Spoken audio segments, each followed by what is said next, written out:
Hello? Lol. Can chat hear this or not?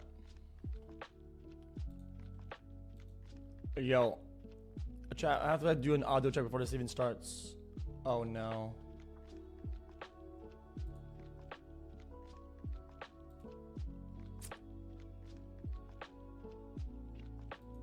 Okay. I have the mic on mono now. Hold up. Is it better now or not?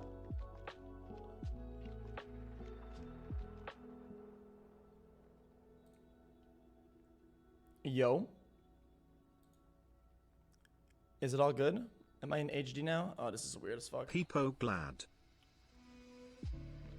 Yeah, chat, this is gonna be a very different type of stream, I'm telling you right now, okay?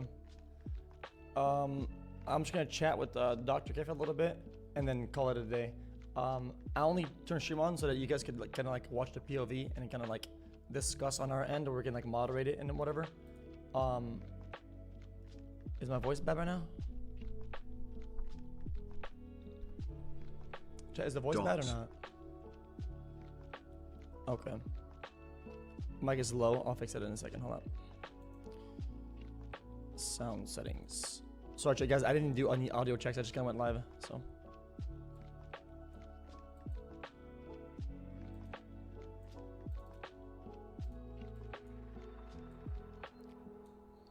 Okay. What is this better or not? This is like at 80, so this is like way higher. Live. What's up?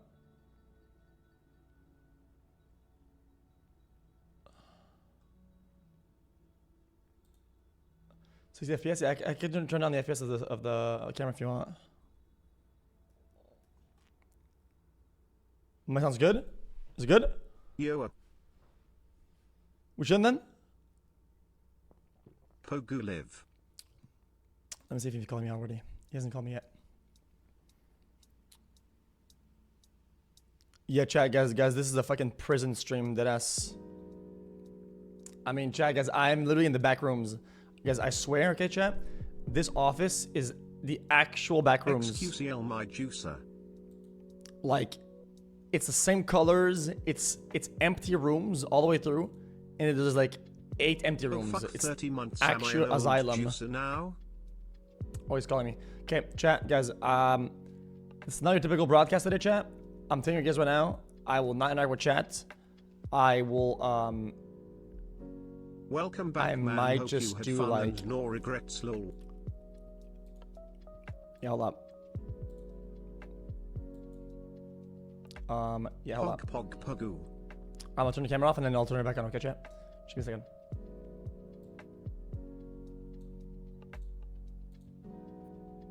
You heard him. Hi, can you hear me now? Yeah, I hear him too. I just don't see you. Yeah. Let me turn my camera off so I can put it on Discord. Do you hear me though, right? Yeah, I hear you. It's I'm- nice to hear your voice. XQCL time for therapy. Oh, thank you. Just kidding. Nice to hear your voice too. Fuck therapy, stick to Gamba. Just give me 1 second. Maz, mute Live this before I lose my Pac-Man. fucking mind. Jesus. Sorry, I was dealing with, okay.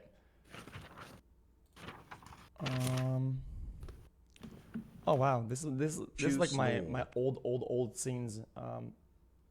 So maybe do games. That'll work out.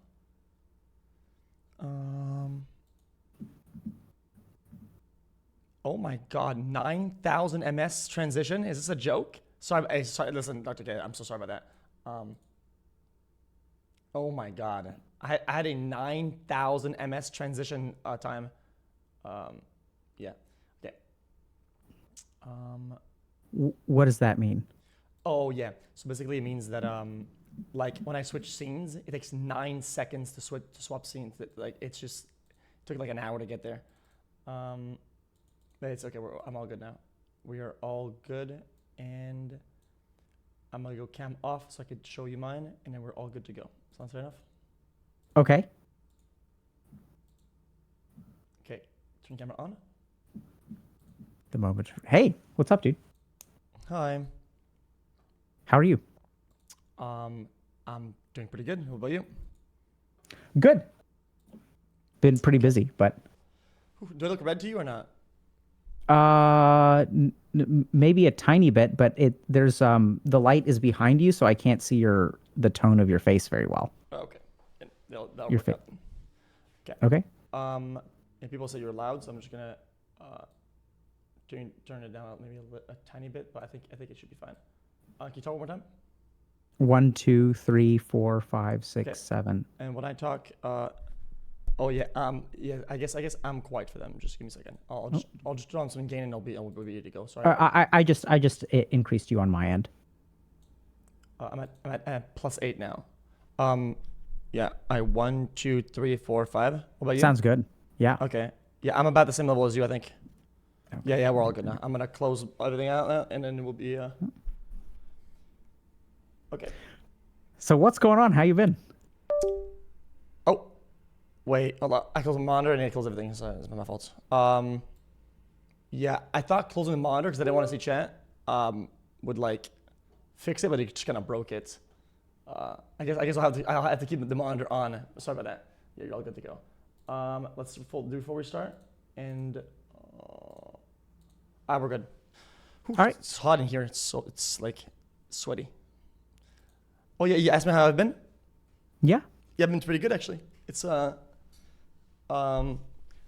think it's like on the way up. Does that make sense? So Yeah. I think the direction matters a lot to me, and I think the direction right now is up, and that's really good. Yeah. Direction is really important. Is there something in particular you wanted to talk about today? We just catching up or what? Yeah, just catching up. Sure, yeah, we could kind of start like that, and then you could kind of like inquire about like I guess certain things that it's kind of hard to pinpoint like stuff to talk about, right? But Sure. I mean, there's so much to talk about that I guess I guess we'll find something for sure. I have a feeling that's going to be the case. Yeah. Yeah. So, do you want me to catch you up first, or you want to catch up first? Do you want to just catch me up, or you want to hear what I've been up to? What do you want to do? Yeah. Just how have you been? What have you been doing overall? So I think we last spoke on stream a couple years ago. Yeah. I know that we've connected here or there. So I think since we last spoke, Healthy Gamer has grown a lot. We started off like sort of focusing on trying to just help people on Twitch. Yeah. And I think we sort of quickly realized that like a lot of people out there have problems, and we're trying to help a lot of those people. So I think maybe a lot of people aren't familiar with this, but we do a lot of like not mainstream stuff, but mainstream on sort of the medical side.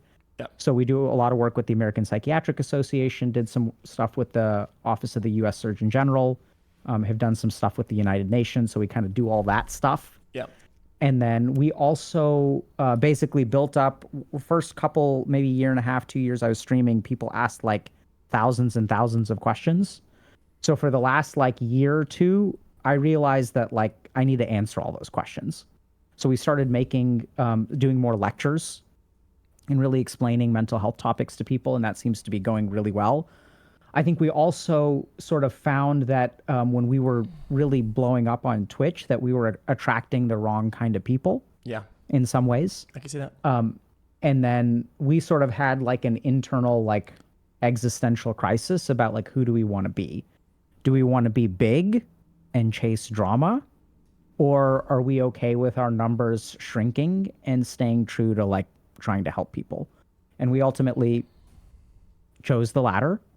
Yeah. And I think a lot of our numbers and stuff have suffered as a result, but I think that's okay.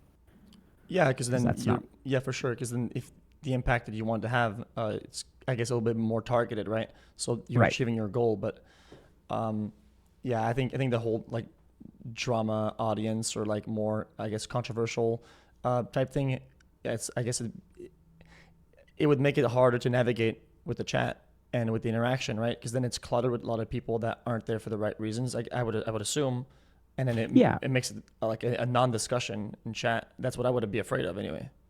Yeah, and I think that there's a lot of actually value to doing drama stuff, not because it's drama, but because if we sort of think about what are the hardest times in our lives, it's when there's drama in our life. Yeah.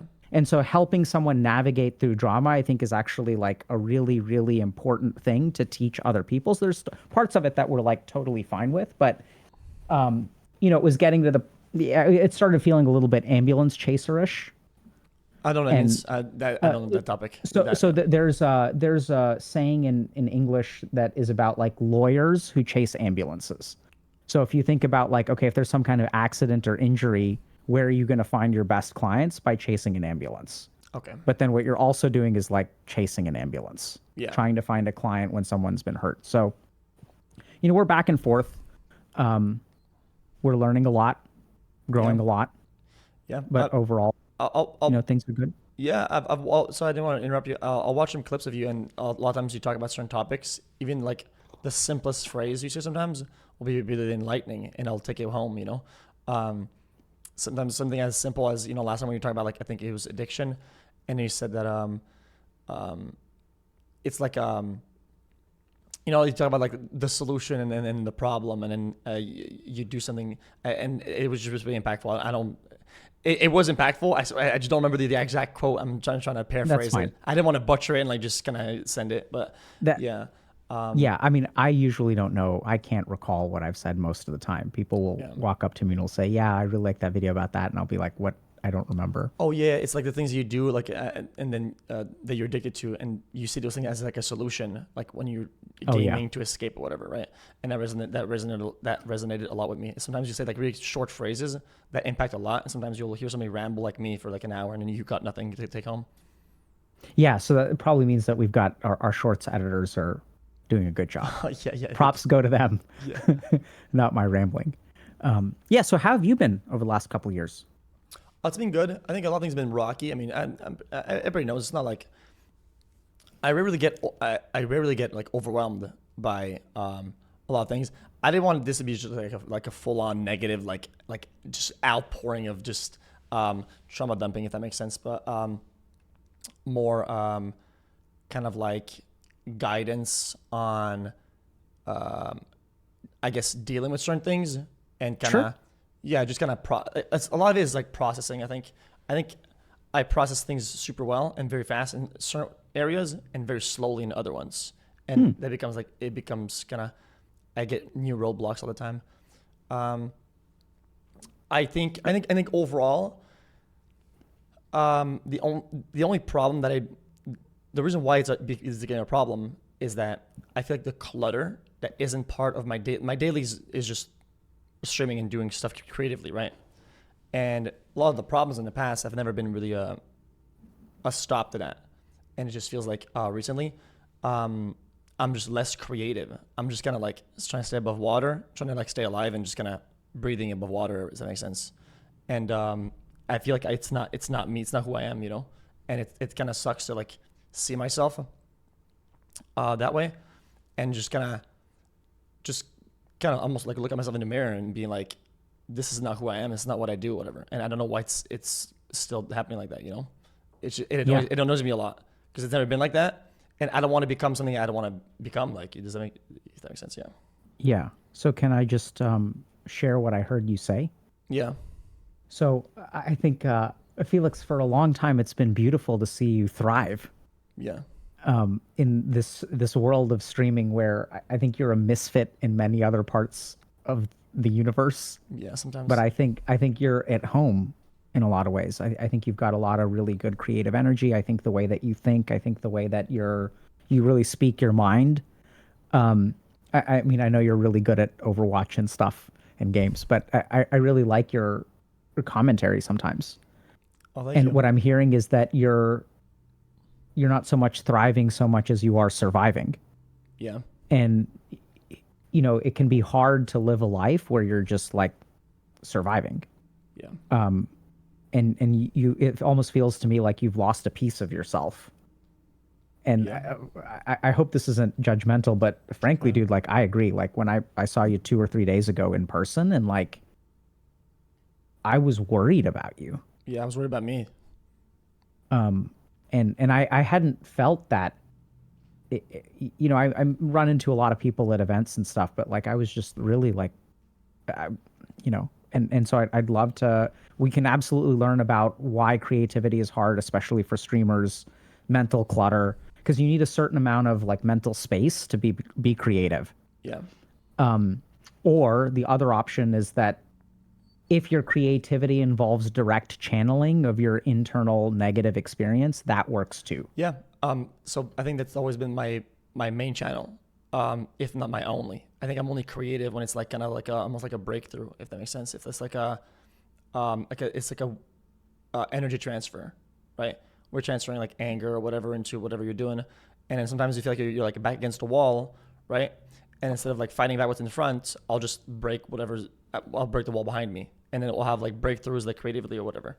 I think a lot of it is that when, however bad or however the things I'm dealing with, however bad it could be, I process the bad of it by just having it out there like a diary. You know, maybe I shouldn't do that as often, but I like to just kind of let people on about what's going on in my life, right?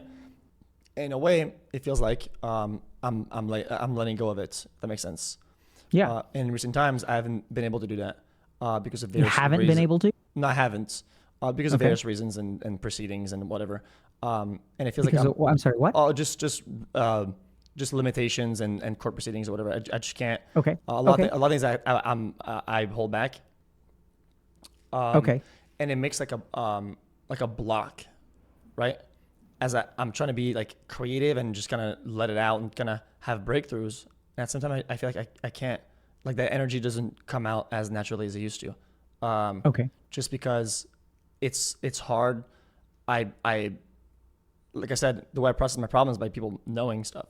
So now that I can't, I didn't know it would be like this, but it's like I'm fully blocked, right? Okay. And it feels like I can't channel all my stuff. And even if I do, it won't make sense to anybody. It doesn't make sense to me anyway. And that just leads me in directions that are just kind of stale, and that's really bad. I always said like, if things are gonna be stale, I'm just not gonna do it, right? People always said, oh, streaming and money and this and that, and it's a career. I always said if I don't feel like it's fulfilling and I don't feel like it's good, I just won't do it. And I always said like, if I'm gonna quit one day, I'm just gonna quit overnight, and you're not gonna see me again, right? When it stops feeling like it. But that's not how I'm feeling right now. It feels like I can and I will, but it just feels like I'm currently blocked. Okay. What do you think it is that is what makes it hard for you to access that creative energy? What makes it hard to access that energy? It feels like I can't like just gonna like yell and scream about my problems and just gonna let them out and then feel like whatever comes after is like just gonna the channeled rage in a different way, because that's kind of how it's always been, you know. Whatever I'm dealing with at the time, it didn't really matter because like people would know about it, and for them maybe it's a big deal or not, whatever I'm going through or whatever, which is irrelevant, because afterwards then I can like channel all the rage that I have or whatever, and I do that by being creative, and it comes out in a product that makes sense to me and that I'm proud of. And these days I feel like I haven't been able to channel that, and not in anything that I think is worthwhile. Okay. And that just kind of sucks. Like I used to be able to look back and be like, okay, yeah, like this month or this quarter or this half year has been kind of bad, but we have some stuff to look back at that I enjoyed doing. And I was like, oh, that was really good. That was really good. And yeah, I'm looking back and I'm like, what's behind me? There's just not much. And it makes me feel like I'm failing myself and I'm failing everybody and yada yada. So I'm hearing a couple different things. One is that even when you've been through hard times, you can look back and find a couple of bright points that you can really find to be proud of.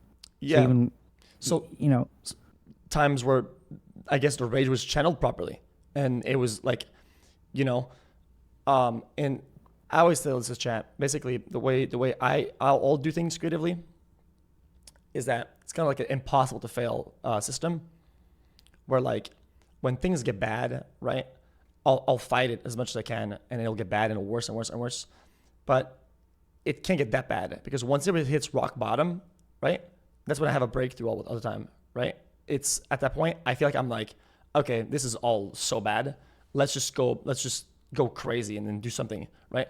And I've always been able to cycle out of it and just, you know, does that make sense? Like just have a creative breakthrough and then do good again, and then gonna get out of that. And now I feel like I'm like near rock bottom, but I'm not having that kind of breakthrough because I'm blocked out of doing it. Okay, Does that make so sense? Yeah. what I'm kind of picking up is that you mentioned that you process some things fast, and in the past, you used to process by just sharing, like just kind of letting it all out into the open, Yeah. and that let's call it a coping mechanism is unavailable to you. Yeah. So now what's going on is like XQC had figured out a strategy of how to process quickly. Yeah. Once it's off your mind, then you can kind of focus on doing stuff. And even though bad stuff happened, you can kind of process it, go back to a bright point, have some kind of breakthrough. And what I'm really hearing has changed is that you're kind of not allowed to talk about it publicly. Yeah, a lot of things. Some of it's small, some of it big, but it just annoys me that I can't. Even if I'm sure there's a world where I even wouldn't. Just having the option to do it, or having it's just the freedom, the lack of freedom. Even though it's just one part nobody wants to hear about sometimes, and nobody, I guess, would care about it, right? Well, I care about it. And it's like really small blockades that go into bigger ones, right? Okay. And So yeah, yeah. Go ahead. go ahead. No. Yeah, no, it's just I just feel like I was on like the back foot, and it's just not like, it's not like getting better, and also it gives me like an excuse to do bad or do worse, and I end up just falling to the rabbit hole of just I fall for it. I go like, oh yeah, I'm dealing with stuff, so like, yeah, it's I can't do as good as I'm dealing with something that you guys don't know about, right? But in fact, these are just excuses. They really are. Like, in a lot of ways, like I fall into just excuses, and I have like, I can make myself feel better, but it doesn't mean that it is better. But just kind of like, now I have something to blame, and I don't like that. Does that make sense or not? Yeah, Felix. I'm hearing a lot of powerlessness. Yeah, that's kind of how it is. Yeah. Like, I hear that you're not able to bounce back. I hear that, you're kind of beating yourself up for not being able to bounce back too. Yeah. Yeah. I think there are some cycles that are like usually easy to kind of break out of, and now they're just a bit harder, right? And A bit harder. yeah, way harder. Yeah, it's like they're like unbreakable, if that makes sense. Yeah, it sounds like it, man.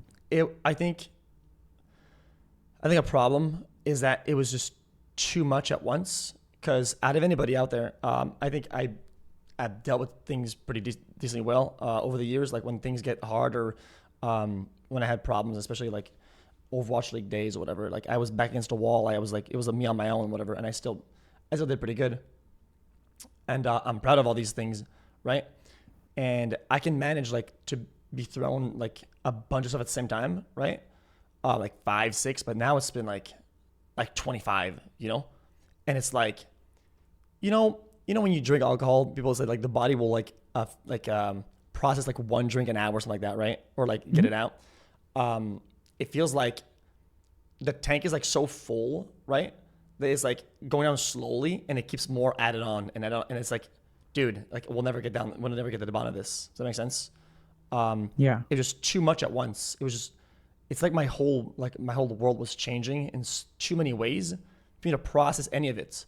Because it's easy when you have a problem with your system, to understand like what's failing, how to replace it, how to move on, right? When it's like only one problem. When there's multiple components that are failing, you start wondering, what are the failing parts? You don't even know which ones are the failing parts, which ones are the good ones. And I start to blame myself at that point, as maybe I'm the problem. And I kind of get stuck in those cycles. Like it was just too much at once. I think that's the way I'm going to put it. Yeah. Well, I mean, Felix, the other thing I'm hearing is that, and by the way, do you want me to call you XQC or Felix? Felix is good.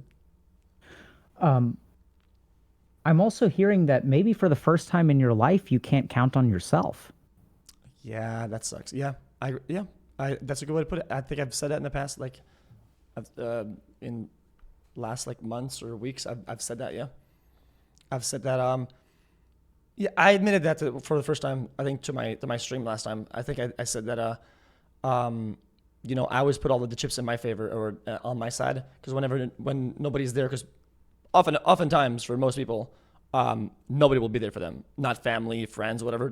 They will be literally by themselves. And when there's a problem, there's something when something happens, well, the only person that's left is them, right? And you want yourself to be in your own corner.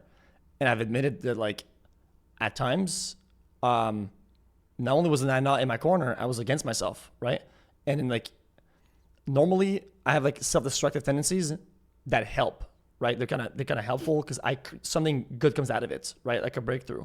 But then I felt like I was just literally against myself at that point, and I was like, I'm not even in my own corner. So like, why am I looking elsewhere at other people? It doesn't matter who helps me at that point. Like, I will fail myself regardless. And I think getting out of that, I'm doing better with that, but getting out of that was like pretty hard, you know? How are you doing better with that? Standing up for myself, I think. Like making a stand and like, I think transitioning to being like a better overall like adult, like doing all the tasks that I have to do and just kind of being just proud to be like at least a somehow functioning adult that like I can fly by myself, I can kind of live by myself through all the problems and whatever. And I take my own battles and I don't need any help. And I think it's helped to see that I can do it, you know? Because for the longest time, you know, like I had somebody to fight my battles with me, you know? And it kind of felt like, in a way, when I go live, I have my own little sun or my little spotlight above my head, right? Like, you go live and I have my own little sun and chat and everything, all the fun and all the creative stuff is cool and all. And then when I turn off the stream, well, as soon as you go offline, I mean, I'm sure you've seen it, you've felt it yourself.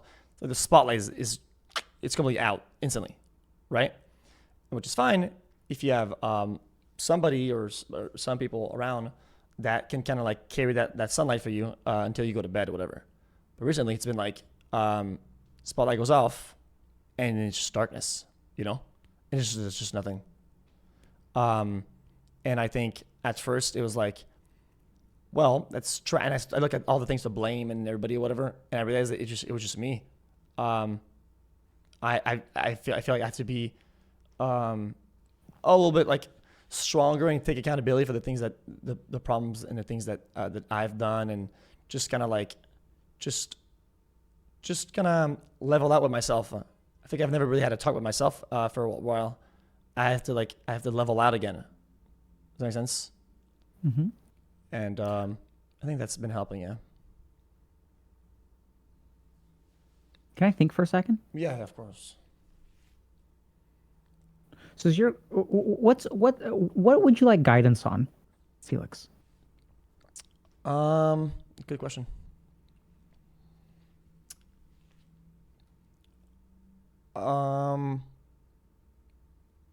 Maybe like finding ways to find what I actually want and kind of like who I am. I think it's not like an identity crisis, but like what I mean, kind of in the end, like what matters. Because if in a lot of ways, I think a lot of things that most people would think do matter for them was kind of like taken away from me, if that makes sense. Yeah, I'll take some accountability here and there for the mistakes that I've done and the things that I've lost or taken away from myself. But I think a lot of things that people do care about, they're like life goals, whatever, was just kind of stripped, and it kind of makes you kind of want to give up a little bit, like on like not wanting those things again, right? Like building a home, building a relationship, shit like that. And I thought that was kind of a good thing at one point. It's kind of easier to just say fuck it, yeah, fuck all that, like because it was all at once almost, and it was like, okay, well, fuck all that then, and let's go back to just focusing on streaming and just doing this. But yeah. So Felix, I know this may sound weird, but I really don't know much of what you're talking about. So if you're assuming that I know, so I don't. Oh yeah, I'm speaking in sometimes. Yeah. I actually don't look at drama. Like I know that when there's drama, like people will fucking talk about it and react, and like people will post and Twitter and all that stuff. I actually don't look at any of that. Yeah. So I mean, even just given how the size of you and your life, I mean, some of that stuff bled through, and I don't want to ask you anything that will interfere with whatever court. But I'd love to hear what you can share about just big picture. Like, what are we talking about Yeah. here? I think big picture overall is that one of the earlier problems was like I was cared about at least building some form of like stability at one point, or like foundation, and for me that was like a home, like, and I just kind of like dream of like building a home at one point, and I was like I want to feel at home, and I kind of chased that for a while, and then I kind of like I bought this house, and then started furnishing it, and then people look back at that era of that house as like the golden era of my stream, because I felt home, and I think after a little bit of time that I lived there, I had to leave it. There was too many problems over there. It was dangerous for me to live there and whatnot. And I left it behind. And then I tried again and again, like two more times to just do that again. And there's always something that will like take it away from me, just because of I think the nature of what we do and stream, whatever. The actual nature of it and what it comes with or whatever made it so that I guess I temporarily can't have that. You can have a house or houses, I guess. Having a Right, home, it sounds having a home is different than having a house. What's the difference between a house and a home? It's kind of complicated a little bit. The way that I could describe a home as easy as I can is if I'm not feeling good, right, and I'm outside, I can close my eyes and where's home? And if I picture home, I'm in my home and I feel comfortable now. I feel good, right? And that was like when I was younger, that was like my mom's house, and then I moved out, and then it was my other house. Like, okay, that's home where things feel like I'll be taken care of, or I'll take care of myself over there, or whatever, right? But now it just kind of feels like yeah, I haven't had that. Like I close my eyes and I see, oh, where's a place I feels comfortable, and I just don't see it, which sucks. Yeah, I'm hearing that you don't feel safe anywhere. Yeah, That there's no place that you can count on to be safe. yeah. That takes time. That takes time and commitment, but it just felt like it was kind of like pulled from under my feet. So so many times, like it kind of felt like, okay, well, dude, fuck all that. Like, let's just stop trying. It's so much energy and so much resources like into doing it that like it's not like it happens once and then you give up and you're just kind of like bitching out of it, right? It's so often. It's like, okay, let's focus on other things. Let's try other shit for a little bit, because it's just clearly not working. And then just like I feel overall like friends and acquaintances was like just kind of a lot of fallouts and a lot of I felt anyway like a lot of like betrayals. I don't want to be like out here like screaming wolf or whatever. Like I'm tough to deal with, and I don't like water my plants, if that makes sense when it comes to friendships. But sometimes I kind of felt like a little bit like betrayed for kind of no reason. And then so like friends kind of, yeah, I do have better friends now, but kind of like that was out of the way. Then I don't have that. Then problems with like I had problems with family at one point, which ended up being problems with my relation. And then it was like relation, family, home, friends, and at one point I was like, shit, what's left? Like what actually is left? What do people care about in life that makes them fulfilled? That isn't any of those things, and it happened all at once. So then at one point you just kind of like lacking direction. Can I think for a second? Yeah.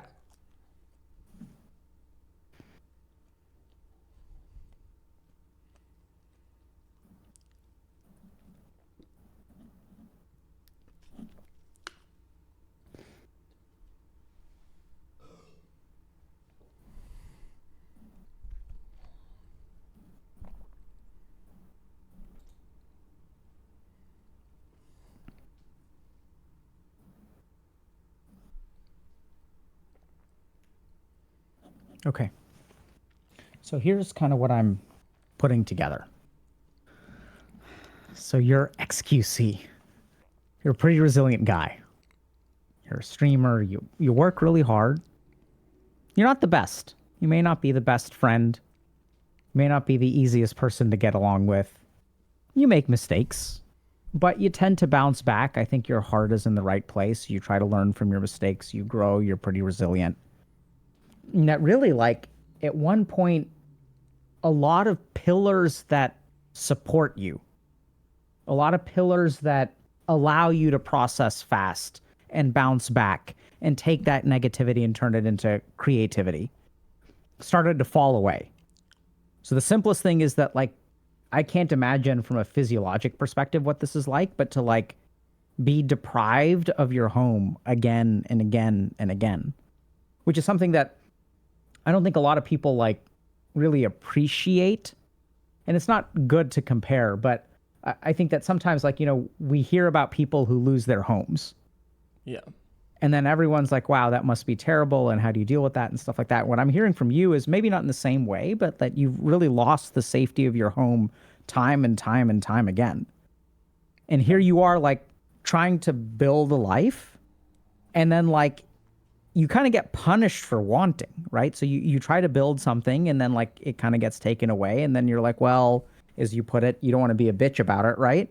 Yeah. So there's like some amount of self-blame. Like, I'm not going to let this knock me down. I'm going to be like better. I'm not going to bow out. I'm going to try again. It gets taken away again and taken away again and taken away again. And so your life becomes something where, like, you want something, but every time you want it, you get punished for it. Yeah. It's like the little meme. Maybe you've seen it before. It's like a little box.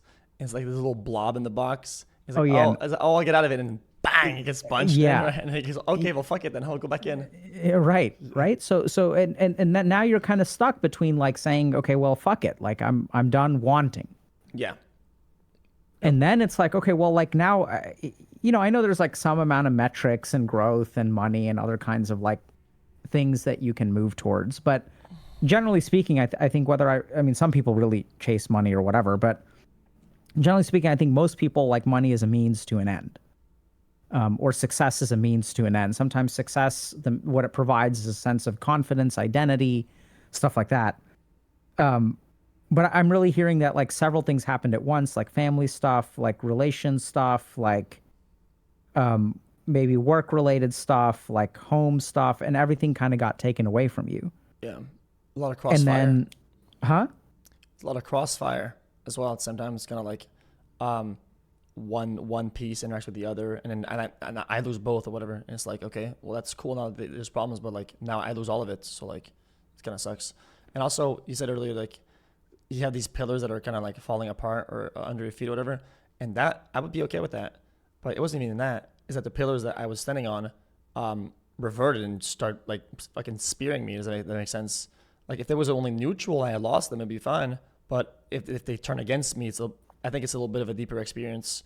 Some sort of, like, well, no, not some sort, like, actual just betrayal on a lot of ends. At one point, you could kind of start thinking, you're the problem. And maybe there's some validity to that. I'm the problem in a lot of ways. And I can recognize that 100%. I'm not the easiest person to be friends with. I'm not the easiest person to work with. I'm not the easiest family member. I'm not the best boyfriend. But I don't think that these inabilities equate to, like, what was going on. So I'm hearing, and once again, you know, we didn't really talk about what's okay and what's not okay to talk about today. So I'm curious, are you, I don't want you to share anything that will get you in trouble or anything like that, but, like, I mean, you're using very powerful imagery, right? That this is not just pillars going away. This is pillars turning into spears. Is there anything that you feel comfortable sharing, just so that I can understand, like, what kind of stuff are we talking about? And if the answer is no, that's totally fine. No, that's good. It's good. Like, what do you mean by betrayal? Like, that's a strong word. Yeah, it is. And I wish I didn't have to. I wish it wasn't like that. Like, I'm, like I said earlier, I'm not, like, trying to cry wolf, whatever. But I chose my words very carefully. Like, I didn't navigate it and just kind of landed on that word. Yeah, like, it just feel like sometimes the people that I shared information with, the people that I confided with, when shit goes down, it just feels to me like it's used against me. So all my weaknesses and all my vulnerabilities are now just ammo for they're just ammo for other people, and it makes me feel like I can't share anything with anybody. I can't like talk about anything with anybody. I feel like it's all just leverage, and then yeah, leverage So it is sounds like yeah. it's impossible to trust people. Yeah. Oh, I've had my walls up for a while now. Yeah. A lot of walls and no home. Yeah. Yeah. You would think. That'd be crazy. Yeah, especially sometimes around like money and whatever, which I didn't expect was gonna hit me like that, because I never really cared for money that much. Like it's cool to have it and to get it. Don't get me wrong. Like I'm as happy as anybody can be to receive capital, but in a way, I think I've always like not really cared enough to like really spend and really kind of be like that. And then at one point, it kind of felt like I've said this before, but it kind of felt like everybody around me started caring about it more than I care about it myself, and that makes me want to like. Well, I'm not trying to do some Joker scheme here, but like it makes me want to like kind of burn it all, you know? Like if I have something that I care about to a certain degree, or I care about a little bit, I guess. Once you're past like comfort, you know, it's like the upper layers or kind of whatever. If you're not, because I don't even have time to spend anyway. I would stream all day. When everybody around me starts caring about it like so much, right?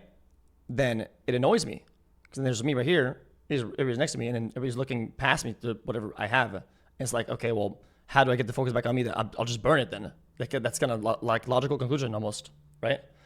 Sometimes it feels like I'd have none of the problems I have right now if it wasn't for that. What's it like being looked past? I mean, can you tell us more about that?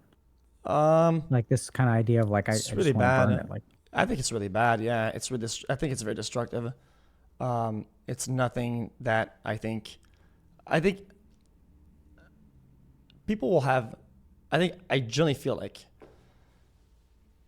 you will have doubts about it. That is it actually like that? You will actually, and then you can kind of be a little bit paranoid about it, right?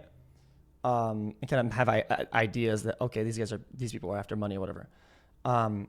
But I think what was hard to process is that once it was kind of confirmed, right? Once you get that confirmation, all that's difficult, because it's like it makes you feel like invisible, right? It makes you feel like I am what I have, and for me, I've always been like a lot into my. I love what I do, and I love like all my interests, and I'm all about like just doing and building what I am, and caring a lot about that, and having people around me kind of switch a little bit into seeing me for what I have is like a tough like realization. what's tough about it? Makes you feel like invalidated. Makes you feel like kind of unheard. It kind of, yeah, it makes you feel kind of alone a lot of times.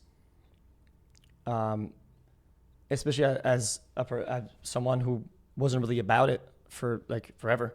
Like, you know, these are difficult things to explain overall. And I'll explain it. If it was just me and you, I explain it like in, let's say 80 words, but I'll go a bit beyond to give more context, because I know people will watch and they'll wonder what I'm talking about. Well,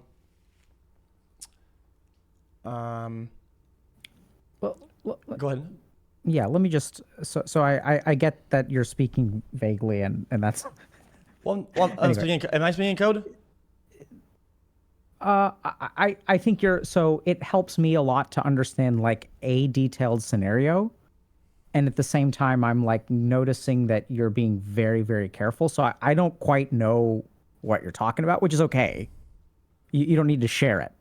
Okay. I'm gonna I mean, if you want to, it would be helpful, but I'm okay like respecting what I think is that boundary and just moving on to other stuff because I don't think that I think the impact on you is more important than the details of what happened. Yeah, I think a lot of it is like um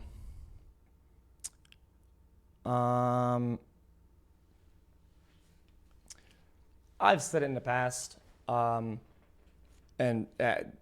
one of the moments I think one of the key moments that really hurt me the most, I kind of gave me that kind of realization, is that whether I was kind of right or wrong, or whether I was being kind of paranoid or not, I've said in the past, like, I didn't really feel good about like how I was feeling and my health overall. Not for things nobody knows about any of his people. I don't want people to speculate. I just didn't feel right, and then I was writing my will with my mom and whatever, and then the person I was with, I was kind of like I was like, yeah, I don't feel really good and whatever. And then if I die, if I check out, or like I want people to get stuff, and that person was not on the will, and then it was like at a moment where I'm like really vulnerable at my kind of lowest, like it's kind of like oh wow, like I'm so scared. I'm writing a will down, hearing him just say like, okay, then if that happens, then what do I get? It's kind of like wow, shit, that's tough, you know, because it makes you feel like even if you were to fucking check out, like you would still be what you have, you know. And I think that was like really impactful. That's kind of where things kind of fell apart. Yeah. Thank you for sharing that. I think that adds a lot of. I mean that helped me like really, like holy shit, man. Yeah, it's tough. Like you're I don't even know how old you are, but you ain't old. Yeah. And here you are, making your will, and like, instead of someone wondering like, hey, like why are you doing this? What's wrong? Like, how Yeah. can I help? Like, what the fuck, man? Mm-hmm. They're like, what do I get? Yeah, exactly. Yeah. And I'm not like kind of paraphrasing. That's exactly how it was. Like almost like 1-to-1.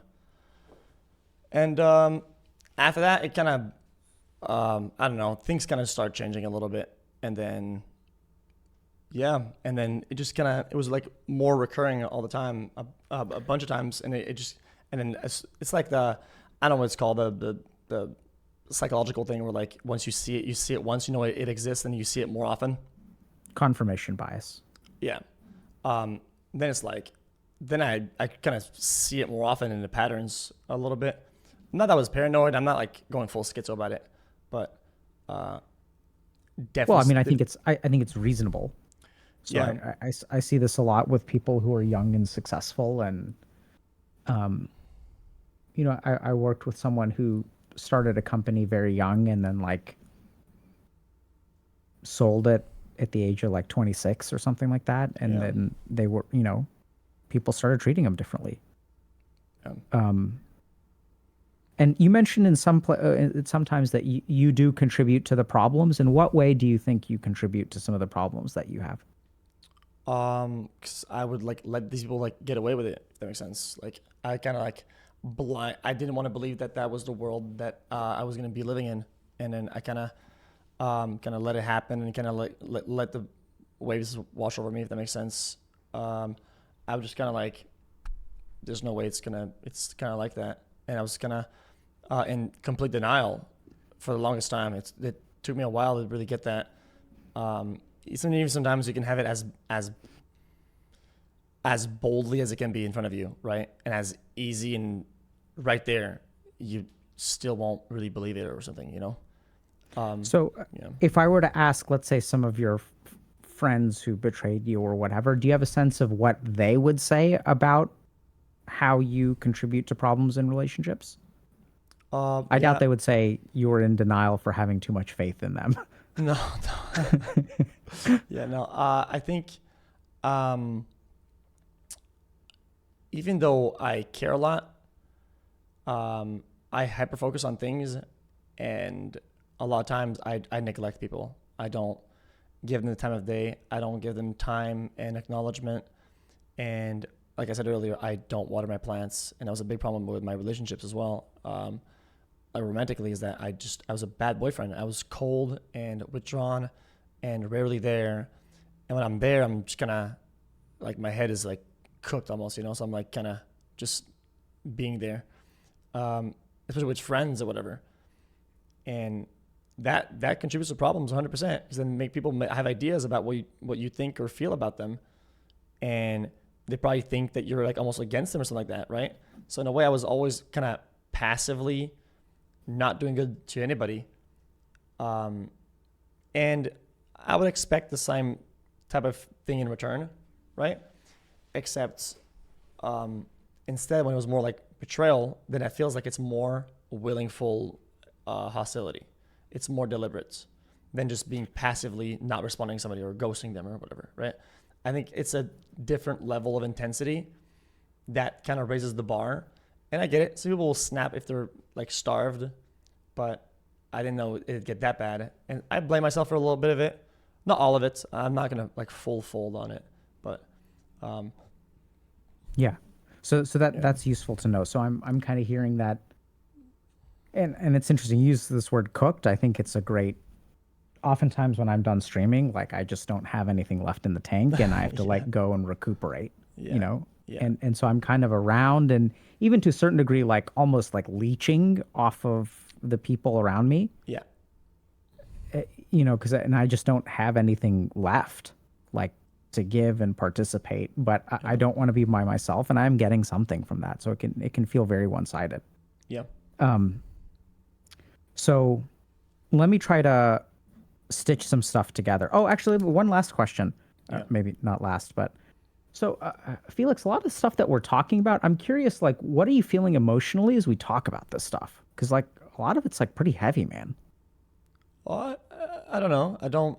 It's just I think the way that I visualize it a lot. I'm very visual, so I can see most of my thoughts and my concepts. Like even though it sounds kind of crazy, but some even like elaborate thoughts that are all words in my head, I see as like an image. So the way I can kind of describe it to you is that it's not that it's too hard to deal with, because I think the way that I see it in myself is that, you know, like you have like a RAM in your computer, right? Like it's saturated, it's already maxed out. There's always so much in there that's like in my thoughts or whatever. There's always it's like already packed, right? So whatever comes above it, or whatever, it'll just replace, or but like I think at one point it comes to like a maximum amount of things you can care about, right? If you have like 16 problems and you think about you sitting right now, you think about them, you have to really remind yourself of these problems, because you almost forget about them. There's so many of them. And when these things happen all at the same time, it's heavy, but at the same time, I could just kind of bury it and just kind of go live and just fucking send it, you know? And then it's like, it all becomes kind of, right? And the biggest problem with that is that I'll process them kind of passively by just doing stuff, but with just the recent stuff and whatever I have to deal with it. For the first time in my career, if you want to say a career, I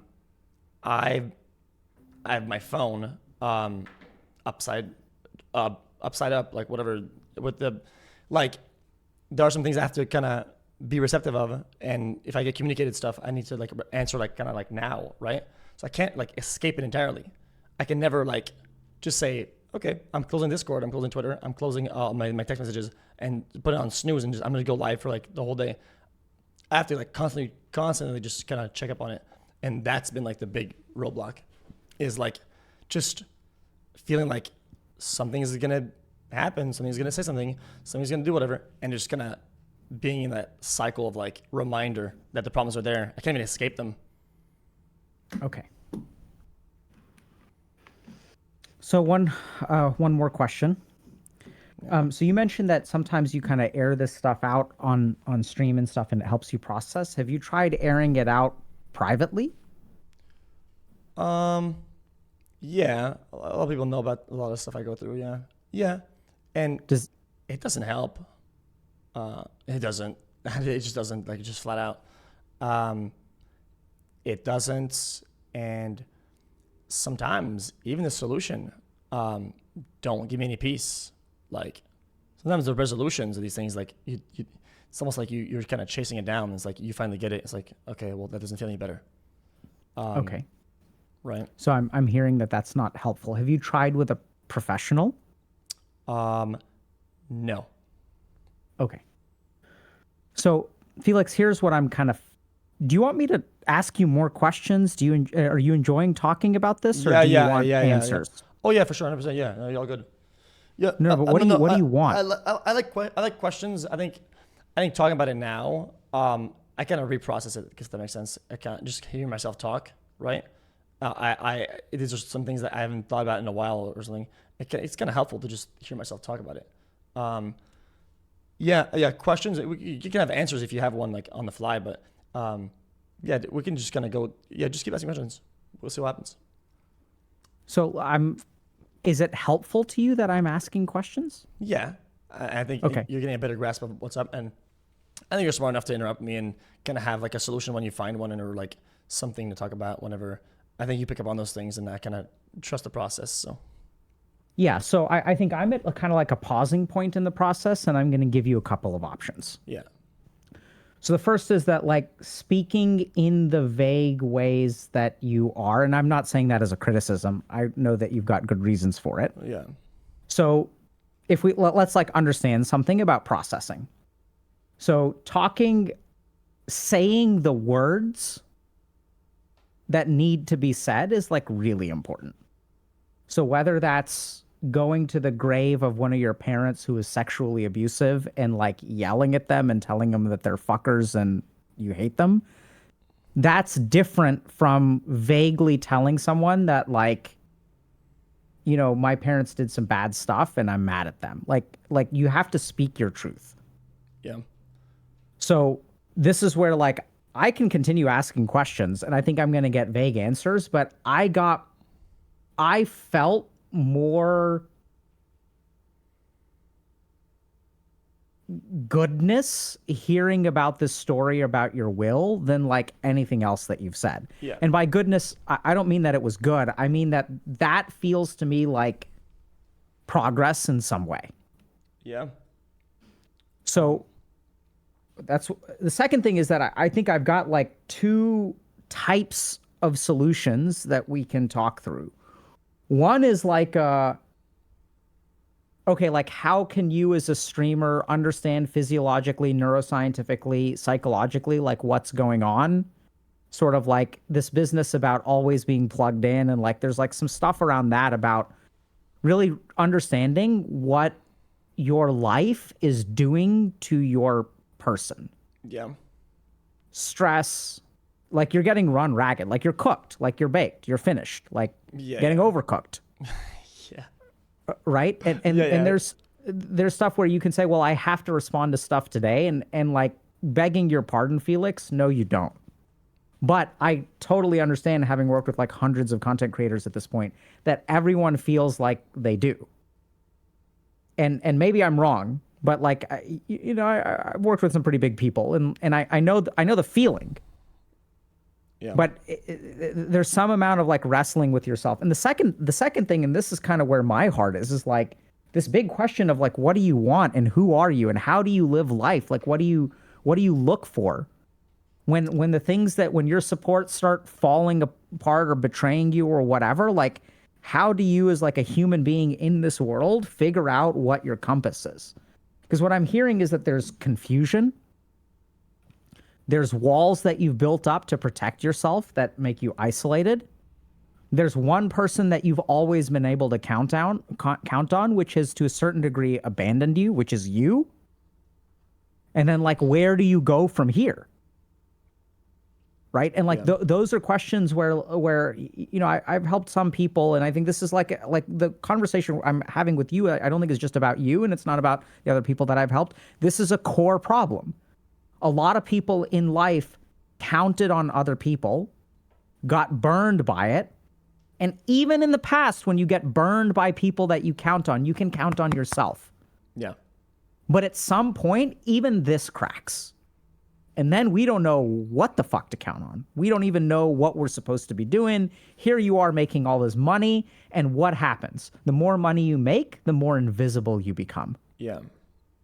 That's So what now it's like, well, what the fuck am I supposed to do? Yeah.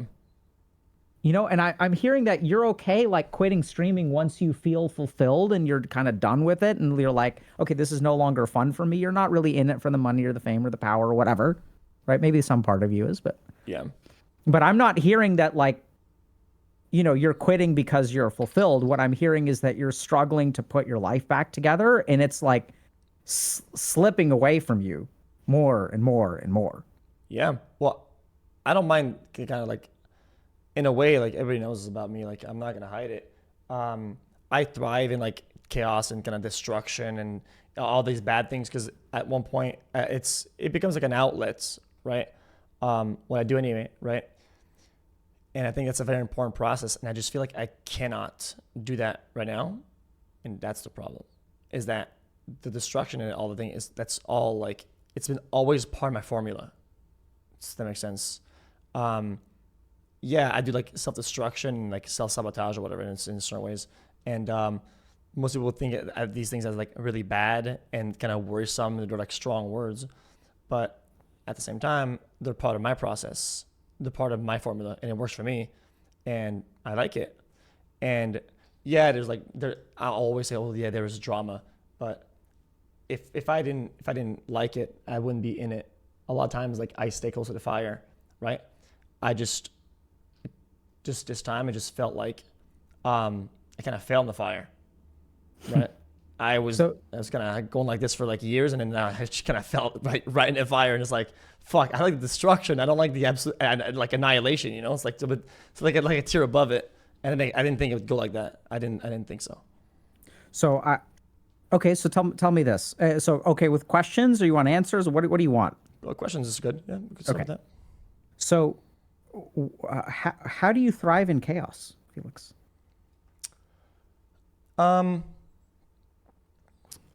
This is an analogy that I use sometimes.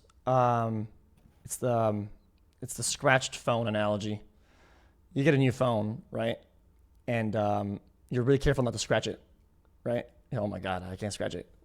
And then once you scratch it, you get really mad at it, right?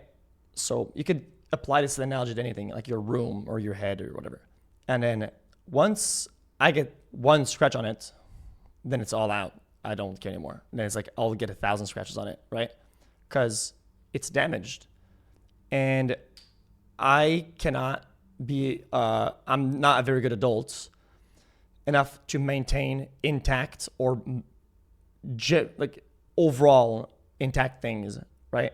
And it feels like it's easier to thrive when it's all just all out. Like if I'm gonna have a little bit of trash on the ground, I might as well have the whole room full of it. If it's gonna be a little bit broken, it's gonna be completely busted, you know? And that's kind of like, it became kind of my world and my environment. And anytime I rented like a nice house or something nice or I get something cool, whatever, I hate it because it's not my world I thrive in. I like like way back when I used to stream in like a garage and in a basement and it's like full of trash and it's like, shit, this is kind of hard, you know? It's easy because it's all, I don't feel like I have the responsibility to maintain it and whatever. And that's just always been my world. And that's what makes me thrive. Yeah. That's the chaos of it. Can I think for a second? Yeah, of course. It's beautiful, by the way. Thank you.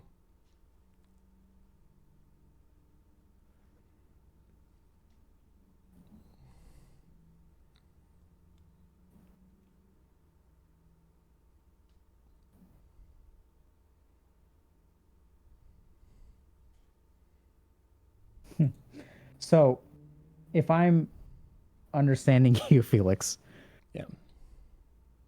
it's liberating to have a cracked phone. Oh yeah. Oh fuck yeah.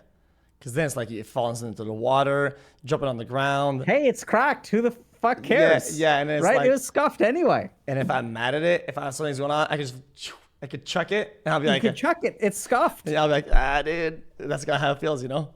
Yeah. And it feels, yeah, Yeah. Go ahead. it's freedom. It is. It's the feeling that like it's so broken.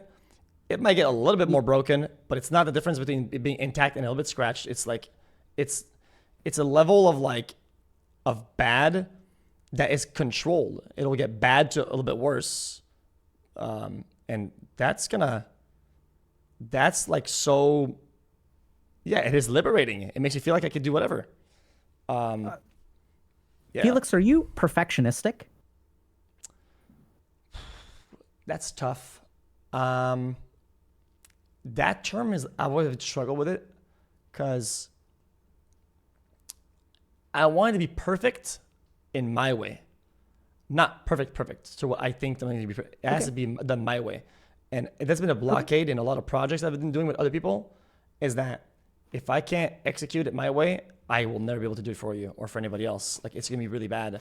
And a lot of sponsors I've had or collabs or whatever, it's just complete trash. Just like I don't know what we're doing because it's not me doing it. I'm not. Okay. I'm not like the conductor. Okay, that's helpful to know. And then let me ask you, how good are you at keeping things intact? Oh, I'm terrible at it. Yeah, I'm absolutely horrible at it. When did you? Yeah, go ahead. No, you're good. No, you go ahead. Oh, I never. I'm terrible at it. It's skill zero. When did you learn that you can't keep things intact? I think it was growing up and being messy, like just always being like ADHD Andy and like doesn't matter. I can have my entire head and I'll focus on like not dropping this one plate and I will turn and I'll hit it on the wall, right? And at one point I kind of gave up in that part of me that like tries to do that, tries to it was like a complete give up. Like it's not like a little bit. It's like now it's okay. Well, not only do I know it's gonna be broken, I'm gonna prepare for it being broken, and I might just break it ahead of time just to make sure that it's broken ahead of time, and I'm not gonna be surprised by it, right? And in a lot of ways, I did that. Yeah. And yeah, because here's what I was just kind of thinking there for a second and thinking about what kind of person feels liberation from cracking their phone. The kind of person who's really, really, really stressed about not cracking it.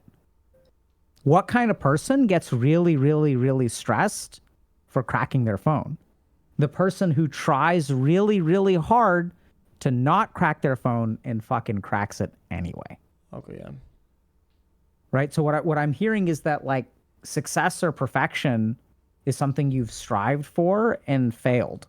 And exactly what you said. I mean, it was kind of like what I was sort of thinking about it. And even to the point where like I'm so afraid of dropping this dish, I'm just going to break it myself. Yeah.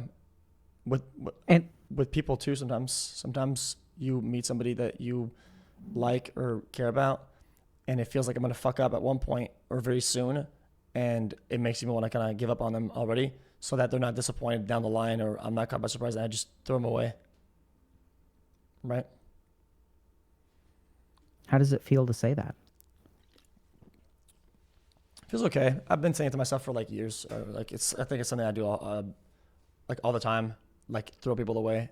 Just because I know I won't be able to like water that plant or maintain it, or like I'm not good enough or whatever. Like imposter syndrome a little bit sometimes, and it's like, especially with girls also, when like something you feel like for some reason you feel like you're not good enough for them, right? And you know you're gonna fuck up somehow or some reason down the line, and you don't know when or what, and you're just like, you know what, fuck it, I'm just gonna ghost them and just throw them away, and it's like, now I know it's done. I'm not gonna get sad or annoyed by it when it happens or why or the scenario of it. If I throw them away now, and I prevent myself from having something good, then I can't break it. Who are you protecting by doing that? I think I try to protect myself from disappointment. What disappointment in what or who? Who are you? What kind of disappointment are you protecting yourself from? Like my future self, if that makes sense. Like I think I would rather like be kind of upset I missed out on an opportunity or I threw somebody away, right? Than actually fail at one point and be like, oh man, I failed them and I failed myself, and it's like it's kind of harsh. Like it's sometimes it gets destructive a lot, and it's like, oh, well, I can avoid that because I'm not good enough, so fuck it. I'm just gonna go way ahead of the curve and just ghost them out. Yeah, I think I did that a lot, like a lot, to the point where like I had nothing to maintain. Like I just threw it all away. But I'm not saying it's a good thing. It's a good process. I'm just saying like that's kind of how I proceeded with things, right? I mean, I think it's an important realization to recognize that you would rather sabotage things yourself Yeah. than disappoint yourself Oh, or yeah. other people. Oh yeah, I've always said And that. I don't even, I'm not hearing this from you, but I think it's probably true. I feel pretty confident that you're also trying to protect the other person. Yeah, oh, 100%. Yeah, for sure. But I'm not going to be a purist and be like, oh, yeah, I'm doing it because I'm so nice to them or whatever. It's partly because I know they'll be disappointed and I know how they're going to feel because you've seen it a lot. If you've seen them be disappointed often, you know what's going to happen. You can almost predict it, right? So, yes, I am going to protect them in a certain way. And often enough that the people You're that, also, go ahead. you're also doing something weird, which is that.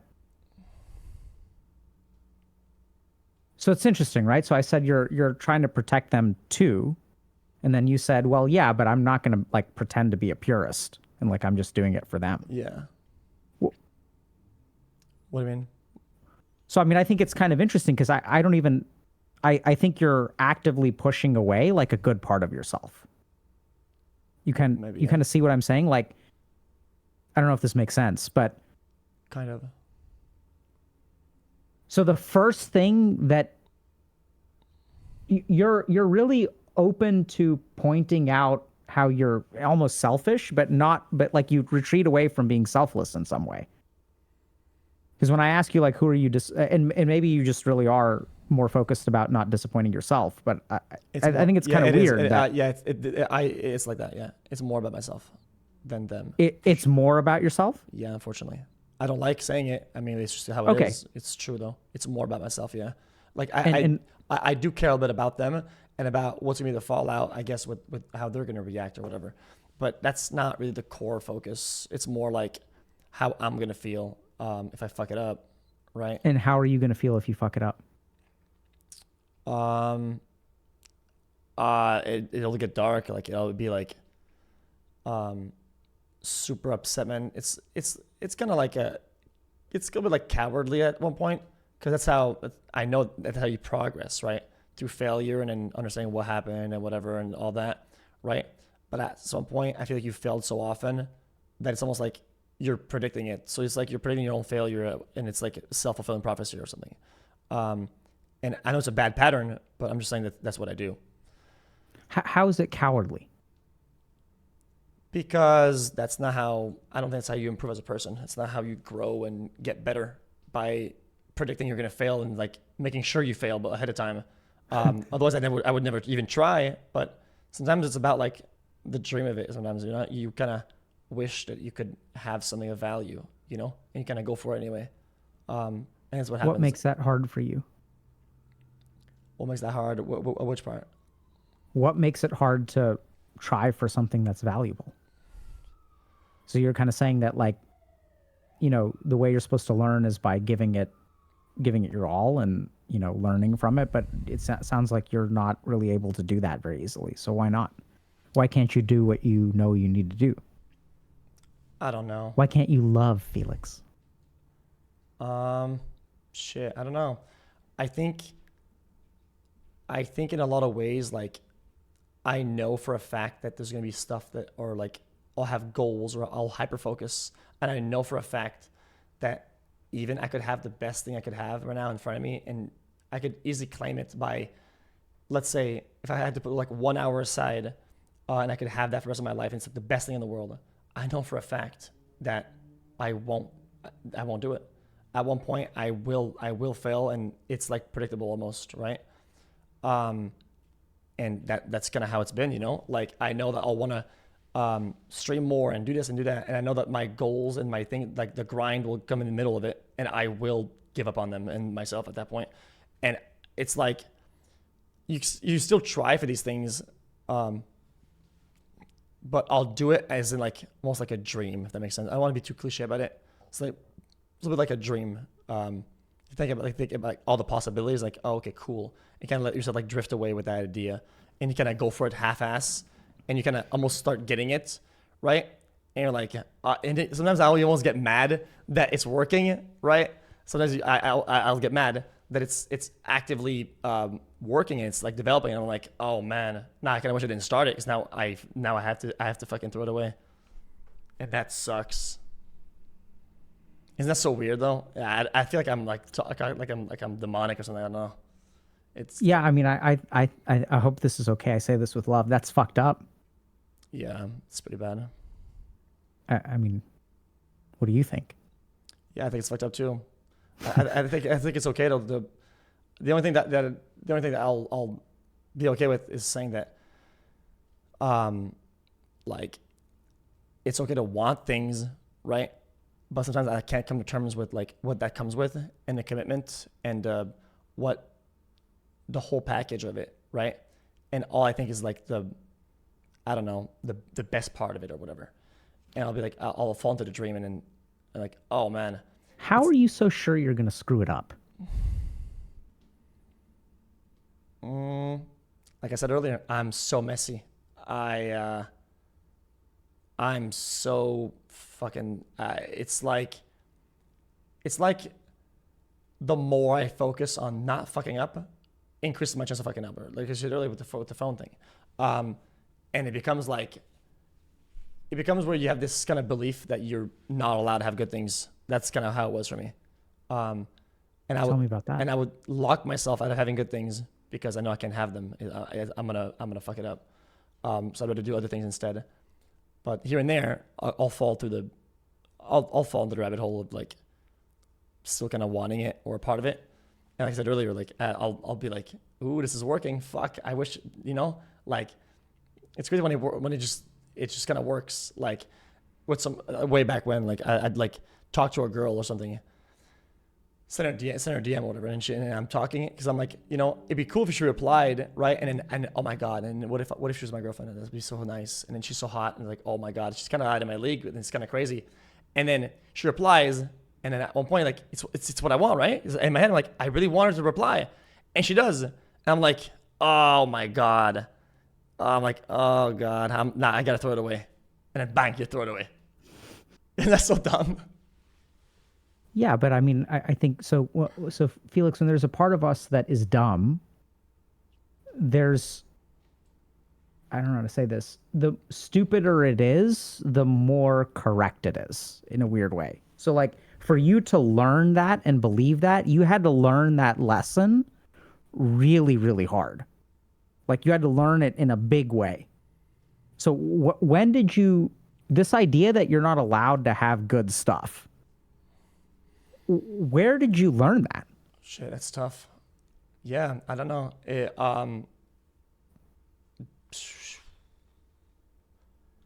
That is really tough. I don't want to be like non-responsive, but it's not that I want to dodge the question. I know. I just feel like it's a lot of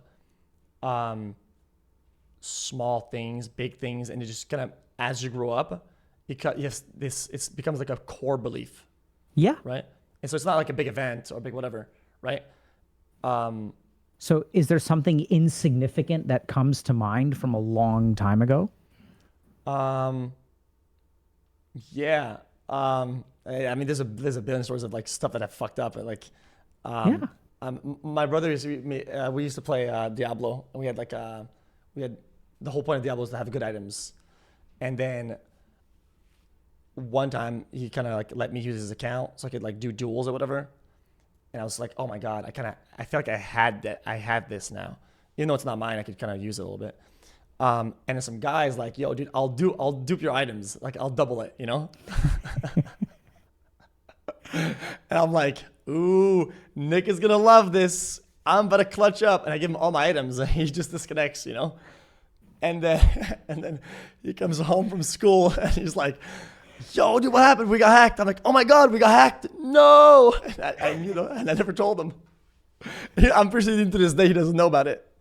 his best character was just naked because of what I did, and just small stuff like that makes me feel like it doesn't matter like how easy I get it, how hard I work for something that I'll have, I will throw it away one way or another, unintentionally, and that belief becomes so strong that like okay, I will do it intentionally now, because I always say, yes, sometimes I'll build a tower, right, like a success in one way or another, or I'll build something. It feels really good that when the tower falls, because I broke it, nobody else. Yeah. And when that power is taken away from me, I become like a demon, because nobody breaks my tower. I break my own, and it'll break, but it comes from my hand. And when that power is stripped away from me, it makes me like that's when things get really bad. You know. Really bad in what way? Like it gets bad. I get like just in these mental cycles like of powerlessness, right? Because I want to have the option. It's not that I want to destroy everything I've built, right? I want to have the option of it. Does that make sense? I want to have the button that says "fuck this shit, I'm out," right? Yeah. And break it down. And So that's kind of how I felt with like people and money. That's how I felt. Or like yeah. yeah. So I don't know if you had this experience, but when you're growing up and kids make fun of you, Yeah. one of the things that kids will start to do is if people are bullying you and making fun of you, one of the things that you learn as a kid is you're going to make fun of yourself. Yeah. And then you start beating yourself up. Yeah. And why is that? It's because you've got two choices. You can feel like crap and it be out of your control, or you can feel like shit and it can be in your control. Yeah. And we'll pick one over the other all day long. Yes. I think the problem is that once you start beating yourself up for that control, as you start to grow older and you internalize it, the bullies on the playground will disappear at some point. But you fucking carry yourself. Yeah, I'm very visual. So I see what you're saying, right? And now I see like this kid in the playground, and all the other kids like vanished out of thin air, right? And the guy's still, he's still hitting himself, right? He's still doing it to himself. You know, everybody's gone at that point. And as he's getting older now, he's still doing it, and people haven't been there for years, right? That's kind of how I see it. Yeah. Does that? That's Yeah. me. That is me. Yeah. Yeah. Especially growing up, like struggling with like confidence and whatever, right? That's kind of how it felt a lot. Is that I felt like I don't know, like I didn't dress properly, or I was ugly, I was kind of stupid. I don't know, I was short, or yeah. I grew up. I was 1 year in advance in school, so everybody was like, when everybody was 18, I was 17, right? So like yeah, I mean sometimes I did kind of like made fun of it, which is fine. I don't think that was the big problem, because I was like a class clown. It's kind of how I made up for it. So I made everybody laugh, and it was all good. But yeah, but when you become the class clown, you also become a little bit invisible. Oh yeah. Oh wow. That's why I'm actually surprised you're gonna. Well, I mean you're knowledgeable, so yeah, you know that. Yeah. Why'd you say that? I'm interested now. I want to hear your take on it. Well, because then they're not seeing you, right? They're seeing you perform. They're seeing a version of you. Yeah. Okay. Yeah. That's not really who you are. Shit. Like everyone's going to pay attention to you as long as you're making them laugh. But if you say, "Hey, I'm hurting today," what are they going to do? Yeah. Well, okay. Yeah, I came to the same conclusion, but in different words. When I tell people about this, I tell like I was a class clown, and everybody liked me, right? Nobody loved me. I was friends with everybody, but had no friends, right? And then if I said hello to somebody, anybody out of like the hundreds of people that in my level, they'll say hello back, and they'd chill out and do something. But I wouldn't get invited to parties. I wouldn't go back to anybody at after school. And then that kind of like, I never understood why that was the case, and I think I'm starting to get it now. I think Is that makes that true sense. for you today? Yeah, I think it might be. And why is that? I don't know. I guess I performed so much that I guess I'm like a natural performer. I guess that it's always on, you know. I think that's a part of it. But Yeah. I think there's something else going on, What is it? which is that the moment that someone doesn't treat you that way, you sabotage the relationship. Okay, yeah. Wow, that's insightful. Right? So now it's kind of tricky because here you are. Here's a part of your mind that's saying this always happens. And the very people that will be able to disprove it, you fucking kick them to the curb. Okay, yeah, absolutely, 100%. And so then that part of your mind is going to be, see, it always happens. Okay, well, Oh my God, every time I step outside, I get wet. My luck is so bad. Oh shit, it's raining. Let me run outside. Oh, no rain today? I'm going to stay inside. okay, yeah, I can see. Every time I go outside, I get wet. Yeah, I guess the reason why that's exactly how it is. And I guess one reason why it got so bad, I guess, is that not only does this make sense, but the one time where it kind of does happen, the one time where you know it's not raining, and then it starts raining, and you're like, at that point, it doesn't even matter what I do; it's gonna happen regardless, right? And I think that happened recently, where I think that kind of development in a certain way. I'm not gonna speak in code, but like with my personal relationship, I think coincidentally or not, I was like, it always rains, right? And I go in the rain all the time, and that one time, I think it just started raining. I was like, okay, I'm not gonna sabotage it this time, but I'm gonna go outside and, hey, look, guys, it's not raining outside, so I'm not gonna get wet, and then it just starts, and it's like, I fucking knew it, and then everything starts like, and I think then you start having like massive I don't know, that becomes a strong idea to break away from. I think because now it's like super built, you know. Yeah, now it's like no, proven in every way. Yep. Yeah, I think one of the worst things that can happen for you is that if you believe something about life and life teaches you that you're right, hardest thing to kick. Yeah. And at the same time, Felix, I do think that there are little things that, so I'm not hopeless for you. I think you've got a lot of stuff working for you. I think the most important thing is that it seems like you're pretty honest with yourself. So I what I'm getting the sense of is not that you deny things, but that once you come to a conclusion, kind of like you were saying with the sponsorships, like you're going to do it your way. And you're also going to think your way, and you're going to live life your way. And so the problem here is one of rigidity. The problem is that you're a smart guy who has learned somewhere along the way that the way that the other people live their lives doesn't apply to you. You get that? Yeah. Like you probably learned that really early on. Oh yeah, 100%. Yeah. Right? A best example is Ludwig. I love Ludwig. I mean, but he does things in a way I could never do, and I know that. The way he processes things and how he sees content, how he does it, right? I almost make fun of him sometimes because it's so foreign to me, right? It's exactly the opposite of how I do things, right? So that's gonna, it's an example jumped at me. Yeah, so I think the challenge is that you learned early on, like, you know, so even when it comes to making friends, right? So like early on, you're a year younger. I was too, by the way.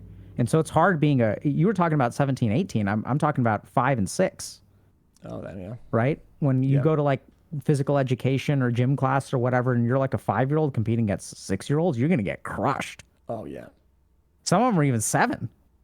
Them. And then like they hit puberty and like you don't. Yeah, I was a squeaker. What does that mean? A squeaker, man. The voice is squeaking. It's like, you know. Right? Yeah. And so then you learn to take control by making fun of yourself, by making fun of other kids, right? If you can make them laugh, like you start to become invisible. Yeah. You start to lose a little bit of faith in yourself, but also you get this like really strong kind of faith in yourself. There's this core of iron at the bottom. You learn to believe in yourself and trust in yourself, and you learn that like you can't count on anyone else. And what everyone else tells you will work in life doesn't work. Yeah. So you become fiercely independent. It's the only way for you to survive. Okay, yeah, I relate to that a lot. Yeah.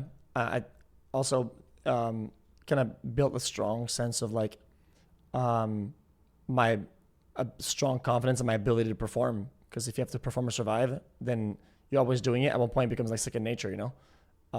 Because like always like running in the background, which is good and bad, right? Because then you're always invisible. But So yeah, yeah, right. so And you'll, then when someone sees you, oh hey, this girl DM'd me. I told her that life was hard, and she didn't know who I am, yeah, and she offered to split the bill. She doesn't know how much money I make. Holy shit, she's Yeah. not with me for my money. yeah. Time to fucking block her. Yeah. Oh, yeah. True. Okay. Yeah, that makes sense. Yeah. It's a bad pattern for sure. I think I've understood a part of that. I think in recent times, very recent times, I think I've had a small amount, but very significant experiences where it didn't rain, right? And I didn't get wet, and I was like, wow. What is that like? And then I'll interact with those people, right? And I'll be like, why aren't you watering? Or like, why isn't it raining? Right? And they don't know they think I'm crazy or something, right? But I'm like, it's kind of weird. I'll tell them like, man, you're kind of interacting, you're talking to me like a human. It's kind of weird, right? I'm trying to get past this point where like, I don't have to notice it on the fly and kind of make them hear about it. But I've had a good amount recently that's like, shit, yeah, it doesn't rain. And it felt really good. It's why I'm saying direction is up, is that even though it's only 2 or 3 instances, like it's really refreshing. And I think Yeah. I took like a day off for like the first time in a long time. And I kind of had that. And I was like, maybe there's like hope there. Sometimes all it takes is just one instance of the opposite to have like some sort of track record that can get better. Yeah.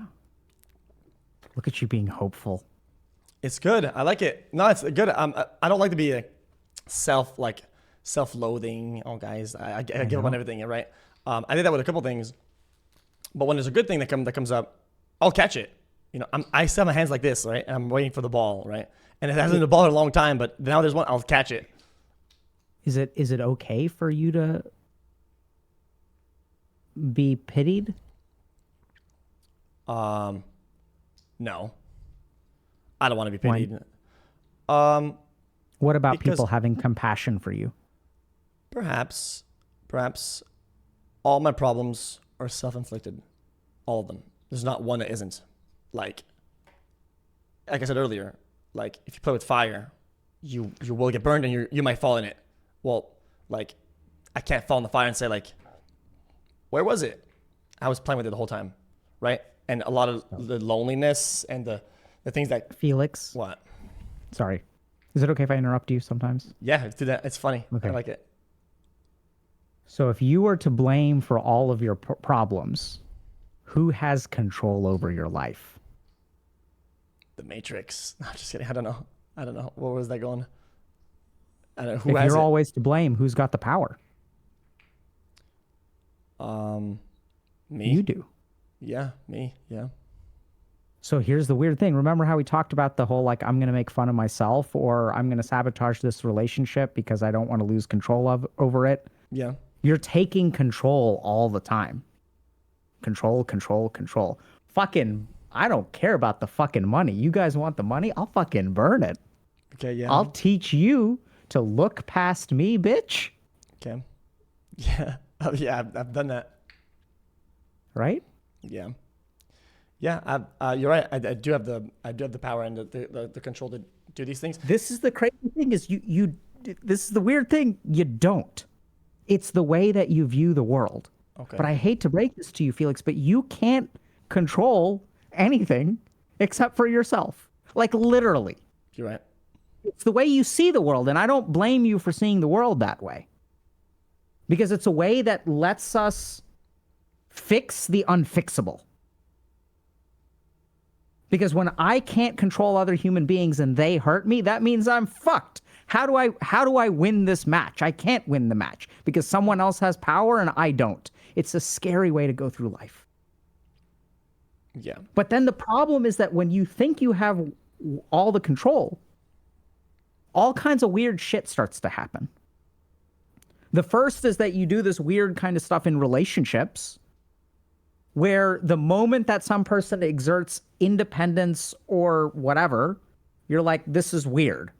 I don't like it. I'm losing control of the relationship. And somewhere along the way, you lost faith in yourself, which is weird because you almost have this paradoxical, unrelenting faith in yourself. I could fucking cancel you on every single platform and you'd be fine with it because you'll find some other, you'll fucking build your own platform. You'll start streaming. You thrive in the chaos. It's not the challenges that hold you back. Okay. Yeah. It's the wins. It's the lucky breaks. Yeah. That's when you're like, what the fuck? It's sunny today? Where's the rain? Yeah. And now you're confused. Yeah. And so what do? Make a weather altering machine, go find some shaman and they do a rain dance and you're like, that's right. Yeah. I knew Create it. the chaos. Now I understand. Okay. Can I tell you a story? Yeah. Yeah. Of course. I like stories. I once had a patient who had been traumatized and was convinced that everyone in their life abandons them. Yeah. Finds a loving, so this is what's weird. So when you've been in abusive relationships, you tend to gravitate towards abusive relationships. And everyone else is like, what the fuck? Like, why don't you just leave? Why don't you date someone who's not a toxic shitter? And then the person doesn't understand, right? And it's not their fault. So because here's what happens. They date two people. One person is like, yeah, you suck. And they're like, okay, I know this game. I've played this game. I know what the rules are. I can survive it. And then someone else comes along and they're like, you're awesome. And now they get confused. Yeah. They're like, what do you mean I'm awesome? Because people have told them that before, and they start out being awesome and then they end up being abusive. And so then what happens, what really starts to happen, what's really sad about this is at some point they find someone who has faith in them as a human being, doesn't see them as invisible, doesn't just date them for their body or their money or whatever. And then they get even more confused because they don't even know what love feels like. They don't know what unconditional acceptance feels like. So then they start being like, what are you doing? Where's the other shoe? Like, what are you not telling me? Yeah. You're going to leave me, right? You're going to leave me, right? You're going to leave me, right? You went out with your friends for a week. Did you cheat on me? I'm sure you cheated on me. Of course you cheated on me. And then the person's like, no, I'm not going to leave you. I'm not going to leave you. I'm not going to leave you. And the other person's like, you're going to leave me. You're going to leave me. And what do they end up doing? They fucking drive him away. Yeah. Like, I can't deal with this shit. I'm gone. See, I knew it. Yeah. Yeah. Exactly. I was right all along. You were bullshitting me and you were really good at it. You bullshitted me for 4 years. Yeah. That's bad enough. I feel like there's even a worse example. You could, instead of driving them away, you drive away. You're like, I knew it. You're the one who went away. So that's what happens, right? Yeah. So I drive them away for a while, and then I decide, you know what? It hurts too much to be loved by someone and have that person abandon me. So now what I'm going to do is anytime there's an instance of genuine love or affection, I know where this ends. I don't want to put myself through it. Because having someone treat you like shit and then abandon you, I can manage that. Someone loving you and abandoning you hurts way more. Yeah. Okay. True. Yeah. So Felix, it's the good stuff that hurts in life. Yeah. And like, you know, I see this with parents because like, you don't really know, like, I didn't really know what fear was until I had kids. Like fear is like a whole different, it's like different. It's just different. Like once you really love something and you're responsible for something in this world, you know, a level of fear that's like absolutely terrifying. And I think what I'm hearing from you is that you've been burned so much. Yeah, you're fucking stepping around the fire, but you've gotten burnt here or there. Now you're starting to develop scar tissue. Yeah. And then some bad shit happens, and you know some of it's your fault and some of it isn't. And I think that like you know, I mean, it sounds like for a lot of reasons you can be very hard in relationships. Like I'm not talking about just romantic relationships. You're kind of saying you don't water your plants and yeah, Just all of them. Yeah. And I don't know. I mean, so I feel really confident because I think that you do control a lot. I don't think you control as much as you think you control. I think it's helpful for you to believe that you're omnipotent, Omnipotent. because I kind of know what that means, but not really. all powerful, Okay. right? Like the world is your oyster. Yeah. And at the same time, like, I think there's weird stuff. It's really hard to be in a relationship with someone who believes they're omnipotent. I'm not talking about like narcissism. I mean that, like, when everything is under your control, you stop holding other people responsible. You actually let them do things like walk over you. That person who you talked about with the will, that person has signaled to you that they care more about your money 1,000 different ways before that moment. But you let it ride because it's, oh, like, if this person is like not treating me the way that I need to be treated, it's my fault. I need to change the way that I interact with them. You know, when you get bullied at school and you start becoming the class clown, you don't blame the bullies. You learn how to blame yourself because it's a survival mechanism. If you blame the bullies, all that's going to happen, you're going to get fucking bullied more. Yeah. But if you put the pressure on yourself, I need to be funnier. I can control this if I'm funny enough. It gives you power. Okay. Yeah. Yeah. That makes a lot of sense, actually. Yeah. And what's the solution to that? To getting out of that kind of. So a couple of things. The first is, so I'm going to, give me a second, okay? I'm going to write this out. Yeah. By the child thing you were talking about, I feel like I feel that with my brother. Even though we're not that close these days, right? I can be hurt and get hurt by a bunch of people and hurt myself a bunch of times. It doesn't really feel scary or anything. But whenever he gets harmed or something like that, then I go into like a different mode, like change gears almost, you know. And I think he feels the same way about me. It's kind of like brotherhood. Okay, give me just a second. That's yeah, useful to know. Thank you for sharing that. Yeah. Give me a second, sorry.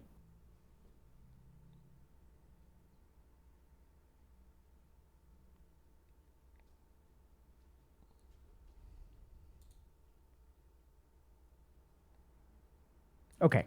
So how do you fix that? Let's understand. For everybody who's in a situation kind of like this, the first thing that you've got to do, and you're spot on. So it's interesting. There's like old yogic texts that describe how you kind of said it wasn't one moment, it's 1,000 tiny things. But those things are significant. So the first thing that you can do is tell those stories. So this is sometimes the work of psychotherapy, but there's a lot of emotional processing that also happens in places like Alcoholics Anonymous. Like we see this a lot with like addiction, right? Where people will go and they'll like share their story and stuff like that. You can do it with friends. Like you can, you know, you got to like articulate all the times that you knew that you could not be trusted to not break something. Because I want you to really think about, what does that do to someone's life when they believe that they cannot be trusted to protect something? Like everything precious in their life gets sabotaged or discarded. And the more precious it is, the more you have to run away from it. Because you can't trust yourself not to break it. So if you tell those stories, it's weird, but you will change. That'll fix a lot of it. Second thing is be really intentional in kind of this rain or shine sort of thing, okay? So like the problem is that right now you've got a lot of reflexes about the way that you respond to your feelings and the way that you interpret what happens in your life. Right? So you have like, you feel a certain way, like, oh, I feel really happy, this is really good. And that feeling connects to a reflexive behavior. I got to ghost him. Yeah. So that needs to be caught in the moment and be like, okay, what am I feeling? What do I feel like doing? How does it feel to do that? What you're doing is when someone starts to like you, Felix, and you like them back, you're losing control. You can't have that. No, you can't have that. Right? And when you ghost them, what are you getting back? Control. Absolutely. One is awesome, right? Oh my God, she's kind of into me, but it's fucking scary, man. Yeah. Because if you build a tower too thin anyway, it starts wobbling and it'll fall. I'd rather just Yeah, right. topple it. Oh, Yeah, that you're feels taking good. control. It feels good sometimes. Yes, right? Because you're scared. Yeah. So being able to conquer that fear when you're ready, being able to be hurt again, which I don't blame you. Like I don't blame you for any of this. This is normal. You're just, you know. Shit, I'm not ready to be hurt again. I'm fucking, bro. I'm like, I'm right now. I'm be honest with you, I'm just shut down. Right now, Yeah, it's like, that's fine. That's fine. I'm becoming radicalized. Okay. Yeah, I'm that- red that's pill. I'm Tate. No, I'm just kidding. okay. I mean, even all of those things are okay. Yeah. Right. So it can start with like relationships. It's like starting with stuff like, you know, telling Nick that y'all didn't get hacked. I never told him. He's probably gonna watch this one day and be like, "Oh man," because he's 20. I think he's 30 now, and I haven't told him yet. Yeah. So, there's all kinds of relationships where you're going to feel these reflexes of pulling away. So catch them in the moment. And that's where there's like some amount of, you know, almost techniques that you can use if you really want to, but I don't know if that's your jam. But Right. like the key thing to remember is that anything you feel in that moment, that fear or that loss of control, do you understand that feelings are temporary? Yes. And so you can deal with that loss of control by engaging in a behavior and ghosting the person, or you can just do nothing. And what will happen to the feeling of loss of control? I actually don't know. Exactly. So you need to learn this. Okay. Yeah. So this is where don't have an answer. I swear to God, it will disappear. It will go away on its own. And that's just because that's how human beings work. So I know it's kind of confusing, but like every emotion or thought, so your mind is never permanent. Do you get that? Your mind is always changing. New thoughts, new emotions. Emotions come, emotions go. They can get triggered by things, but all emotions and thoughts in the mind are fluctuations, and then they return to baseline.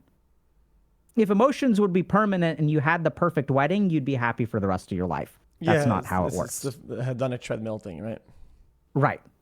So this is the key thing. The reverse of the hedonic treadmill is that, sure, if you keep on chasing stuff, you keep on chasing to get, and that's why you need to chase new stuff to get that old high. But the reverse of the hedonic treadmill is also true. You dip low, this is- stabilize, dip low, stabilize, and type of thing. Yeah, so this is kind of like the degenerate gamer solution to life, which is that you don't actually need to climb and all your problems will get fixed. You just fucking sit your ass down and your problems will literally disappear. They do disappear, yeah. So all emotions that you have, any amount of hurt that you feel, will actually disappear over time. It can get re-triggered. So for you to not engage in those self-sabotaging behaviors, it's just going to be scary for you, but it's an internal battle that you have to fight. So in the few things that you do control. The last thing, and this is going to be hard, Okay. is you got to try surrendering. Surrender control. Yep. Oh, just letting the dogs loose and just see where they go. Yeah, you're not ready for this yet, I think. Yeah, I don't But think if you so. really want to know what's truly liberating, because this is the thing, right? Even if you think about that broken cell phone. You know what? Wait, What's hold on. Wait, I sorry to interrupt you. You know what? I just thought about it. I think I try what you just did, and since I told you I'm very self-destructive overall, and it's one of my techniques of moving on and doing stuff. I tried. I genuinely did this whole like full let go, right, and see what happens. And it's just really unlucky. It's unfortunate. I got burned back to back. And it's just really unlucky though. And I recognize that. I recognize that it was not like foreseeable or anything. So surrendering is also trickier than sometimes we think it is. It's sort of letting go, but like a lot of what we have to let go, I don't know exactly what happened in that situation. I'll trust you in that it was unlucky, but I think that you got to work on a couple of other things and then surrender. And this is the beautiful thing. If you sort of think about it, right? When we have that cracked cell phone, that's the principle of surrender. Here you are trying to control everything. Oh my God, I can't crack it. I can't crack it. I can't crack it. You're trying to control it. And it's so stressful. Oh my God. And then it gets cracked anyway. And you fucker, you're controlling everything all the time. You'll crack your cell phone, but for the rest of your life, you've got to be in control. And look at what you're doing. And then you discovered, hey, If it gets cracked, I'm free. Let it be cracked again. If I drop it, it's dropped. So be it. That's surrender. You actually figured it out, and it's liberating. That I can use the cell phone, I can stick it in my pocket, I can eat with it, and one day it could be cracked. So be it. Okay. Yeah. I'm going to do my best, but I can't protect the cell phone forever. And once you can live to, yeah? It's just interesting that I'm like an elite at understanding that system and how it works in some areas. I can't apply it in other areas. Yeah. One doesn't go to the other. I just don't do it. Right. I don't And know that's because your degree of attachment to the two areas is different. why. Okay. Right? So how much you care about it is different. You don't care about a cell phone. Sure, you stress about it a little bit. You don't care. But you're when right. it comes to like falling in love and being seen and no longer being invisible, right? Then you care. And once you start to care, things get scary, Felix. Yeah, I see that. Right? You can burn the money because it ain't about the money. Yeah.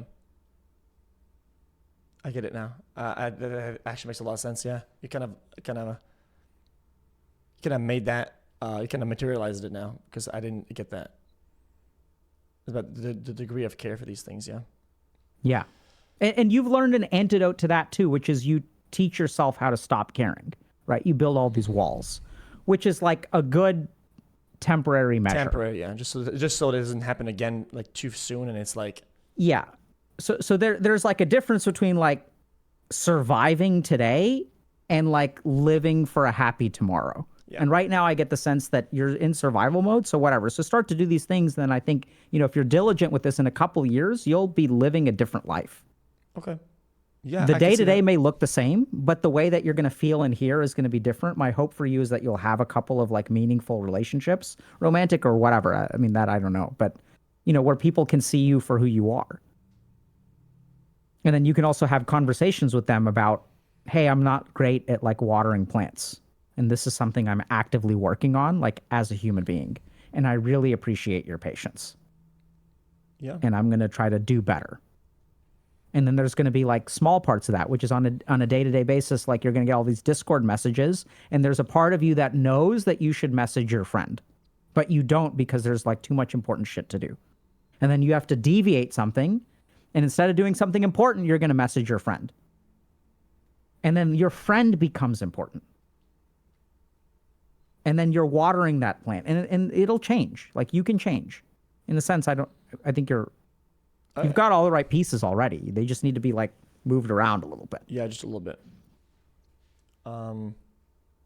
Yeah, I think in a lot of ways, I think sometimes I kind of like interacted deliberately almost, or at least knowingly with like fire, and be like, "Wow, I can't believe this is hot. That is crazy," and I know it's a fire to begin with, right? And if I just am just better at just choosing a little bit better and giving it maybe more chances, and taking less like deliberate risks, maybe have one or two results it goes a long way sometimes. I realize that now. It doesn't take much for things to flip. It doesn't. Sometimes just one is good enough. I didn't believe it at first though. It's kind of hard to believe it when you're so stuck on one idea, Yeah. like dissonance. Yeah.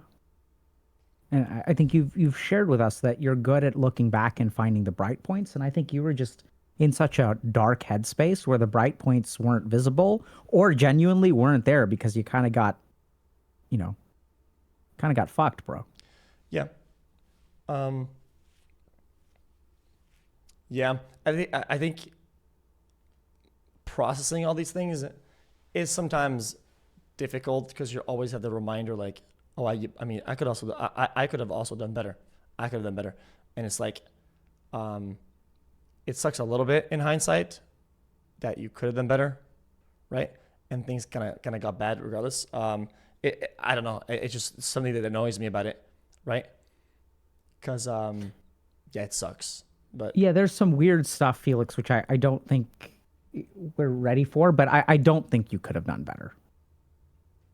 I know it's weird, but I think that one of the lessons I've learned in life is that like there's even the neuroscience and stuff. There's this part of our brain that does something called counterfactual thinking, which goes back and replays things in the past in a non-factual way. So these are the facts of what happened, and then your mind replays things in a hypothetical. And that's one way that we learn from our mistakes. If we didn't have that capacity, we wouldn't be able to like hypothesize why we lost a particular game, right? Yeah, I feel like I'm stuck in that world almost like all the time, like all day. Yeah, the crazy thing is that even though the mind does that, it is literally impossible to do better than you did back then. Yeah. Right? Because you only knew what you did. You can only do the best that you could have done. You're right. And Yeah. and so like then the question becomes, what do you truly control? You only control the present. So don't think about how you could have done better, because you couldn't have done better. But the next time that you want to retreat from a relationship, that's your test. Okay. Yeah, that's insightful. Other questions? No, that was really good. That was really that made a lot of sense. Yeah, I think a lot of like the other topics or other things, they kind of like fall into the same boxes, because I think that was like an umbrella solution for like a pattern of behavior, and the other thing doesn't matter what the specifics or the semantics are. I think that kind of englobes it. I think that's a lot. Yeah. Yeah, I was gonna talk about like just overall kind of like moving on from stuff, sometimes kind of, but I think that also what we said kind of helps also having like new things and seeing it differently, and I think that plays the same role. Yeah, unless I'm wrong about it. No, I think you're right. So I think that there was a theme for today that I was hearing. And I think the theme is actually the way that you go through life. That's why it all relates, right? This is you. Yeah, And I have no doubt that if you engage in future conversations with people in a meaningful or intentional way, you'll discover other things. But one thing I have to tell you, unfortunately, is that the insight is not sufficient. It's necessary, but the next part is like doing the work. yeah, yeah. Which is what a lot of times I've like turned back on, right? Because it's easier to say, it was over anyway, or it was too hard, or find an excuse. You look everywhere, you're gonna find one, right? And then you turn Right. back. So you got to catch that thought. Yeah. So tomorrow, Yeah, go ahead. Oh, no, I was just gonna say, in snowboarding, there's something that we do a lot, or maybe just me, I did. When you go to the big jumps that are massive, once you're committed, right? And a lot of times I was too afraid to take them because they're so big, like the big jumps, And then I would just send it forward towards it, right? And then at one point, I almost forced myself. I was like, I'm going a straight line, right? And I started going on the up ramp, right? I'm like, well, I can't turn back now, right? But I put myself in that position, right, where I can't turn back anymore. Because sometimes, if I have the option of turning back, I will turn back, right? And the way that I process that, and I think I do better, is when I kind of lock myself into it and be engaged. And I think that builds a better pattern of doing better. so this is what's hard, is that I'm with you. So I think it's the same thing about creating chaos and kind of thriving in chaos. Because once the cat is out of the bag, it's time for XQC to step into the arena, and you can trust yourself to come out on top. I'm with you. Yeah. The reason this is hard is because you're never committed. The reason this is hard is because on a daily basis, you have a chance to turn around. And that's why you haven't figured it out. Because thus far, you've required commitment to see things through. You're actually not in control.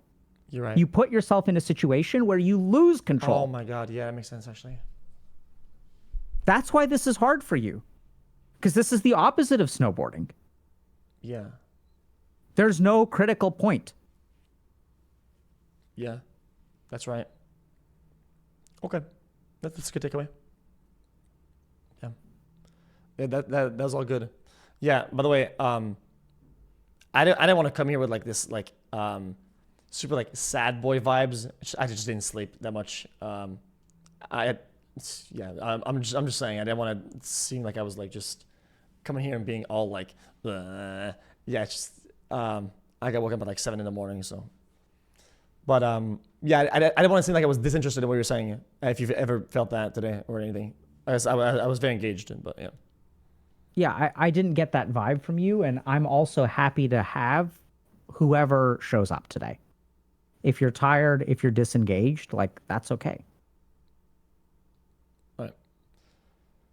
Damn. Yeah, I think I thought there was gonna be some like voodoo solution to a lot of these things and processes or whatever that you're gonna come up with, and some like there was this Indian book in 1994, and it said to do this and that, right? And I thought you were gonna pull some shit like that, but it was actually quite simple. And sometimes that's kind of the best solutions are the simple ones.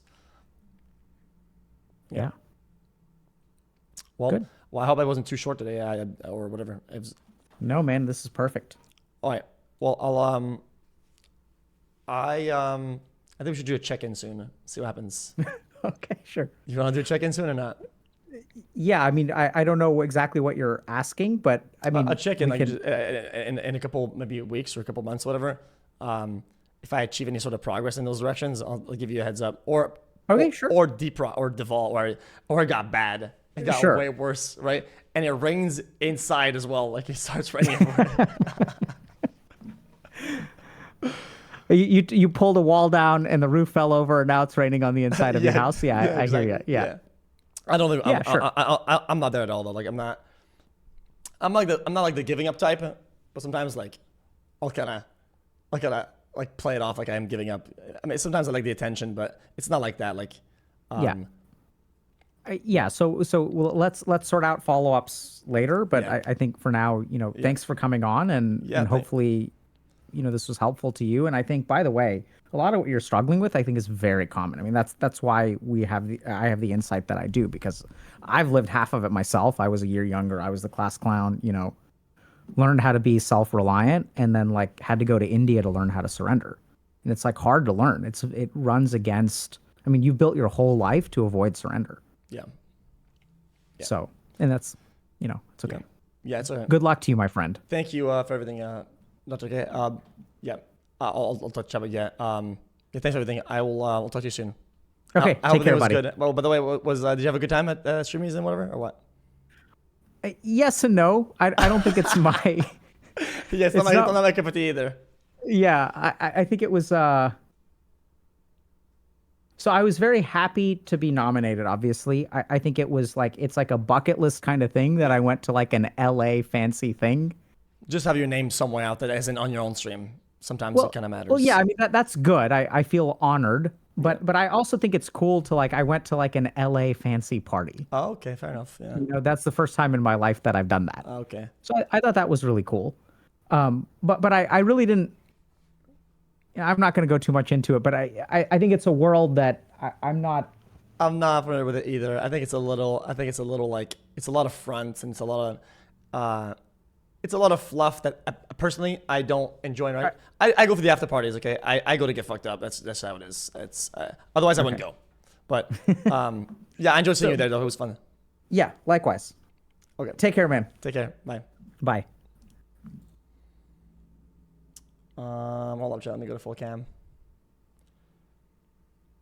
Video capture. Activate. The fuck is that? Oh my god, this transition is so scuffed. Oh my god.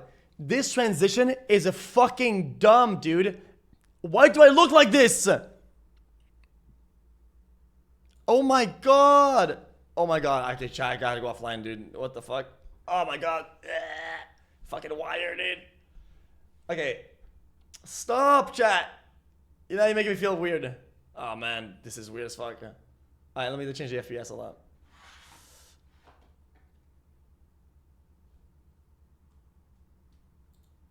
This is weird. Guys, some of you guys tried to convince me months ago that you wanted to have 60 FPS, right? And I'm just be honest with you. You guys all fucking lie, dude.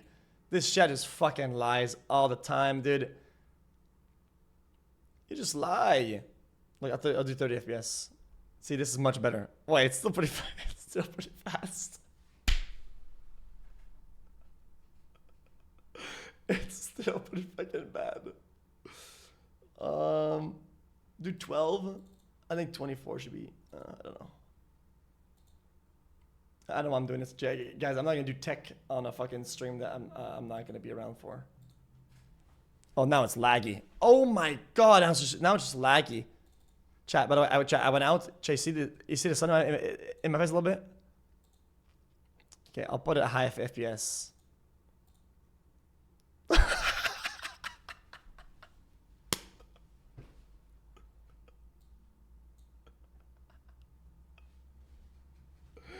Okay. This is so fucking dumb. It's so bad. Guys, it's too fast. Chat, I'm a little bit sunburned, am I not? Look. I went outside. It's like red. Alright, I got a little color. It's nice though. Oh my god, I wasn't flexing. Okay, dude. This chat's being fucking stupid. Oh my god.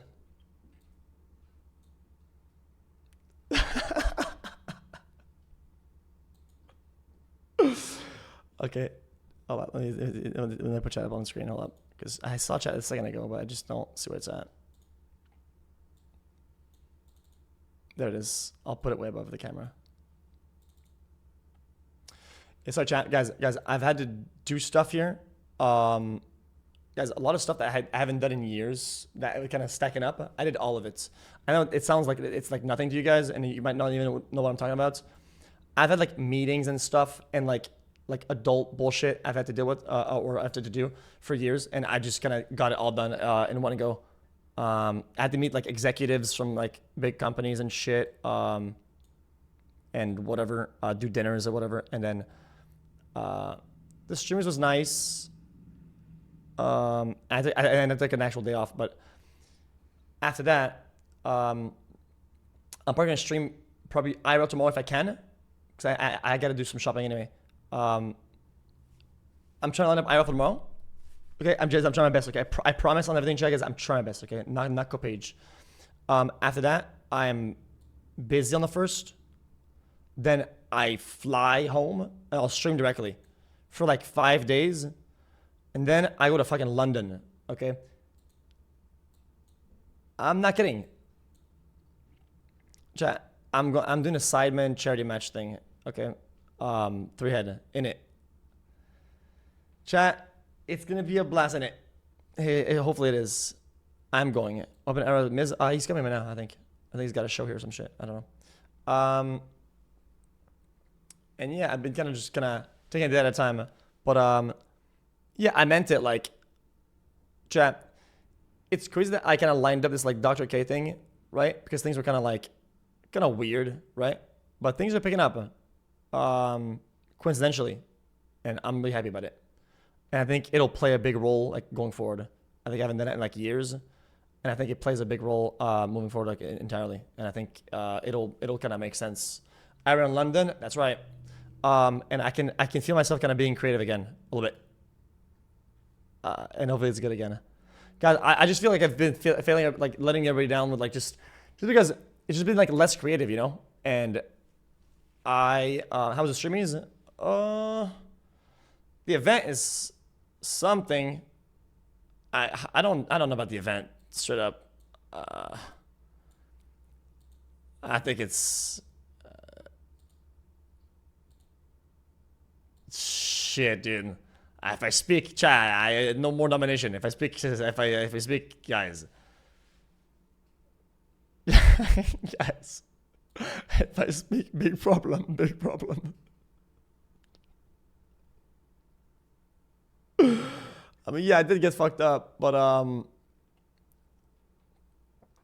yeah, bro, the problem is that I didn't look at the time, and the event started at like 6 p.m. Okay, and I didn't know it was 6 p.m. because I was taking check of time. So I got over there, and I started like pre-drinking and some shit inside at like 6. Yo, after the party starts way later, I'm already fucked up, dude. Like, bro, I was falling asleep, man. Yeah, I don't want to be really so pressed about like the whole H3 thing. I saw him and I was like, bro. I was like, I know like some beefs, like you probably take them like past the screen, but I'm not like that. Like I can't do it. I think it's so, like I like content and whatever, and I'll like, I'll have beef with people, but like at the end of the day, it's all virtual content, and you're not like a pussy for not like fucking fighting people in real life. Like these are all internet problems, all of them. They're internet debates, internet problems. They're all internet shit. I know people think that like I'm gonna go fight him in real life because of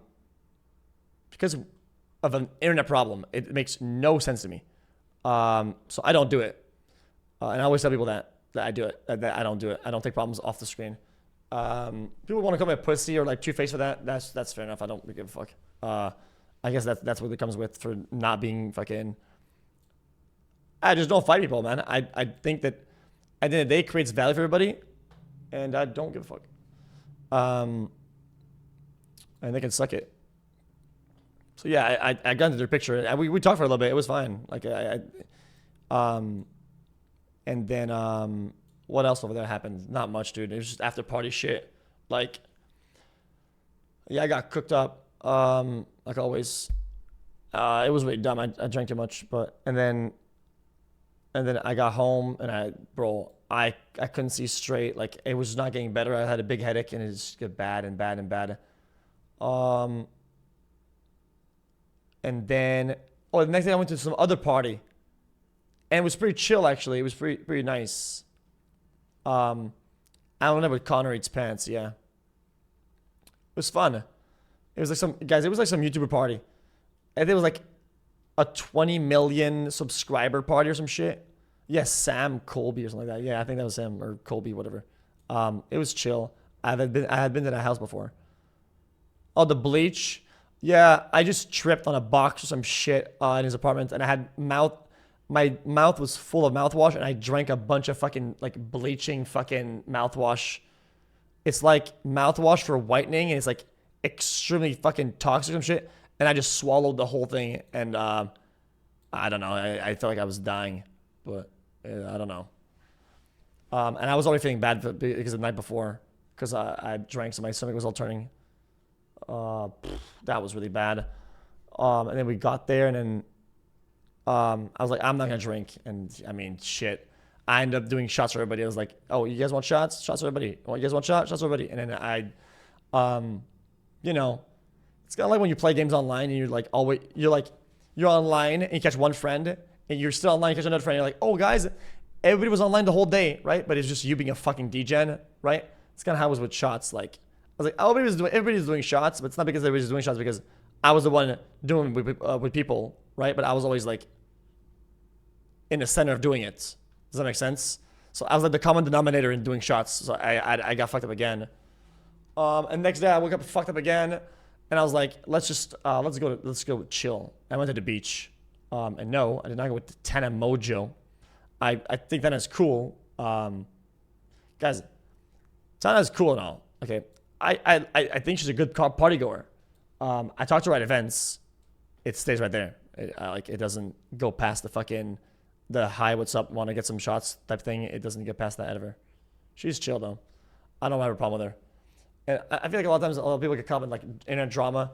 Like I'm supposed to know about all the internet drama about other people, and I'm supposed to like not hang out with them on the basis that like they were in hot water here and there in 1994. Oh, I don't give a fuck. I didn't fucking relapse. I don't know what that fucking means, dude. Fucking yeah, I'm not doing that shit. The fuck.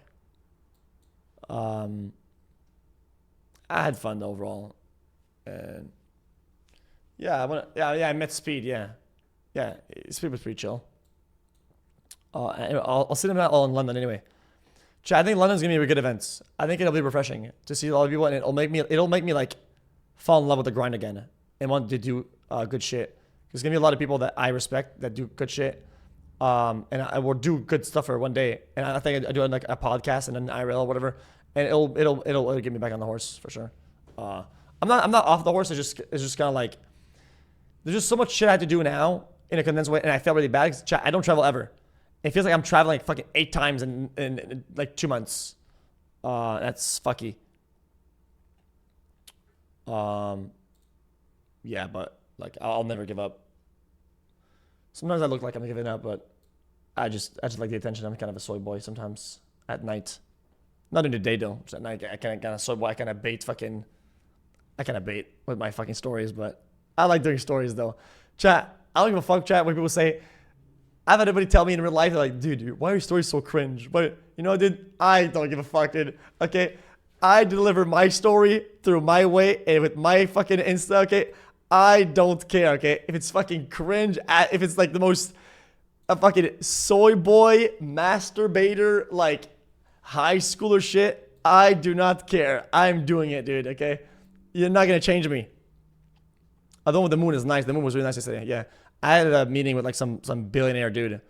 Two of them actually. Went in some like really private like dinner place. It was pretty dank. I was talking to them about transformative content, and they have connections like all the way to the top. They're literally at the top in a lot of these companies and whatever. And I was trying to sell them on the idea of the value of added value of watch parties, and that it's not cannibalistic. And I was trying to convince them because they're kind of old, but they're really chill, and they kind of like me. So I thought I'll try to convince them about some things so that they can kind of have food for thought. So that when it comes down to the discussion with corporates, it kind of like one foot to the door a little bit. So I think that matters a lot in the end. Like a lot of the old guys, they like to sit down and meet in person. Like I don't know why they like it, but and you know what? I didn't mind it. You know, I think it carries a lot of weight that I showed up, so that was really good. So I think I'm kind of doing work just in a different way. All right, yeah, old heads, yeah. And then yeah, yesterday I just kind of hung out. It was chill though.